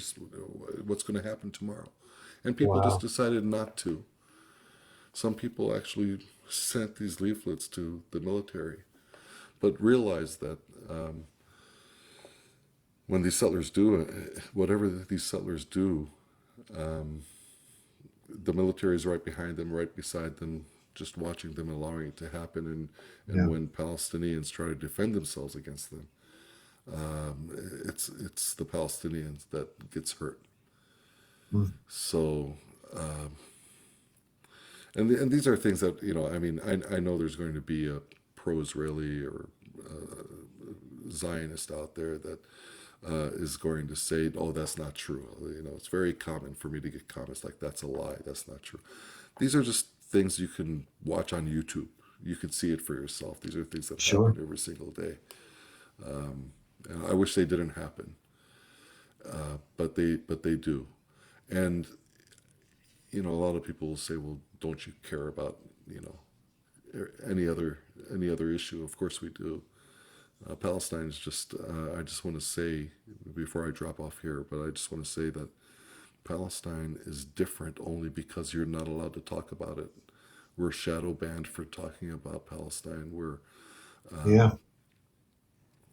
I mean, we're criticized. We're called anti-Semitic for talking about Palestine. Just for talking about it. Just for I'm a Palestinian, and just for saying, I advocate for my own people. People are like, "What? Are you anti-Semitic? Are you kidding me?" Yeah. So that's why it's important to talk about Palestine, because you're not allowed. You're allowed to talk about any other. You could talk about Afghanistan. You could talk about Yemen. You could talk about Sudan and Somalia, and you have to talk about them. But you're allowed to talk about them. Nobody penalizes you for talking about them. I know. But Palestine, you're penalized for it. You're looked at like, "Oh my God, are you pro H group?" Like what? Why are you Exactly. asking me that? So that's why it's important to talk about. No, thank you for reminding us. Yeah. Yeah. I appreciate you, brother. You as well. Thanks for letting me come on. I mean, I really Yeah. appreciate it, and I appreciate your follow. A bunch of people came in and followed me. I appreciate that. Thank As you. they should. As they Thank you. should. I appreciate you, and we'll talk soon, and hopefully we'll talk offline about getting together sometime. All right, wonderful. I have no idea how to disconnect, so if you know how to, please I do. got you. All right. Okay, cool. Take Appreciate care. it. See ya. I think I know how to do it. Don't I know how to do it? You may be stuck with me if you can't do it though. Wait. Hold on. Jeez, man. Well, anyways, I'm going to say bye to everybody, so I'm going to get off. So I'm just If you closing my leave live. TikTok, then you'll definitely drop. Yeah, that's for sure. Yeah. All right. Take care, guys. Bye. Yeah. There we go. Boy, my head looks a lot bigger when I'm not with somebody else. Damn. Yeah, it's funny. He was actually at the DC March, and we tried to link up because we talked by phone for a little bit before I got out there, and he was working the stage with his camera. So we didn't get a chance to meet. I didn't get close to the stage. There were so many people there, so I kind of milled around though for a bit. So, but we'll get to see each other again. So I'll be on again tomorrow at noon. For those of you who don't know my schedule, I'll say it one last time: Monday, Wednesday, Friday, from 8 p.m. Eastern time to 10 p.m. like tonight. Of course, we're a little late tonight. And then tomorrow is 12 noon, Tuesday, Thursday, Saturday, 12 noon to 2 p.m. And if you want to check out the recordings of this, if you missed any part of this, you want to go back and look at it, or if you want to review it, it's going to be up on my YouTube and my Rumble channels sometime either tonight or tomorrow morning. You can access that very easily by going into my bio, and there's a link that says Linktree Chip Barnes. And if you click on that link, it'll take you there, self-explanatory. You'll see a thing for YouTube and Rumble. If you don't know what Rumble is just another version of YouTube by a different company, same kind of format. And if you can't click the link, if you're from outside the US, I have it written in my bio. So all you have to do is type that same information into your computer's, address bar, hit enter, you'll see the same stuff come up. In that list, there's some Telegram groups. I have Twitter, Instagram, same stuff as everybody else. And then in the middle, there's some Telegram groups. One's called Palestine in Focus. Another one's called Geopolitics, for different situations around the world if you want to check some other stuff we're talking about, because I cover all sorts of stuff. And then there's also one in there that there's a donation link at the very top for a cause that I've donated to. If you want to donate, please do. But it's for warm weather clothing for people in Gaza. And took me a while to get it up on my site because I had to verify it, right? I didn't want to put anything up on my name if it wasn't something that was legit. So I did the homework. It's legit. I've donated to it. And if you want to, just say what's going on. There's a woman that is making clothing at her cost. Her name is Nicole. And she has a TikTok account as well. She's making the clothing in her garment factory, not making any profit, and using the money that's donated to things like sweaters, jackets, undergarments for women, you know, other types of things that people desperately need. It's a great cause. And so some of the stuff they've made has gotten in according to what they've said. So that's a good thing. Some aid is getting in, thank goodness. But anyway, so that's really what I have for you tonight. If you have any questions or you have anything you want me to bring up, I have an email address at the bottom of my link tree. It says, you know, email me, and you can check it out. If you want to donate, if you like what I do and you want to help out, I'm not doing this for, no one's paying me, so I kind of got to figure it out. But you can make a small donation. That's great. I have a Patreon page, but on that same list of things on the link tree, just below the Telegram groups, is the different ways you can donate if you want to. So no amount's too little. And if you want to give me your life savings, you want to put me in your will, I'll do that too. No, I'm just kidding. So it's nice to everybody here. For those of you, anybody who moderated tonight, I don't really know exactly who moderated, but if you did, thank you for doing it. The chat's a lot to manage, so I appreciate it. And if any of you gave gifts during the thing, I saw balloons going off and stuff, so I don't know how that all works, but whatever you did, thank you. I appreciate it. And what stock do I take as payment? I'll take some NVIDIA stock right about now. Okay, everybody. See you tomorrow or see you next time. Keep an eye out for the recording, okay? Have a good night.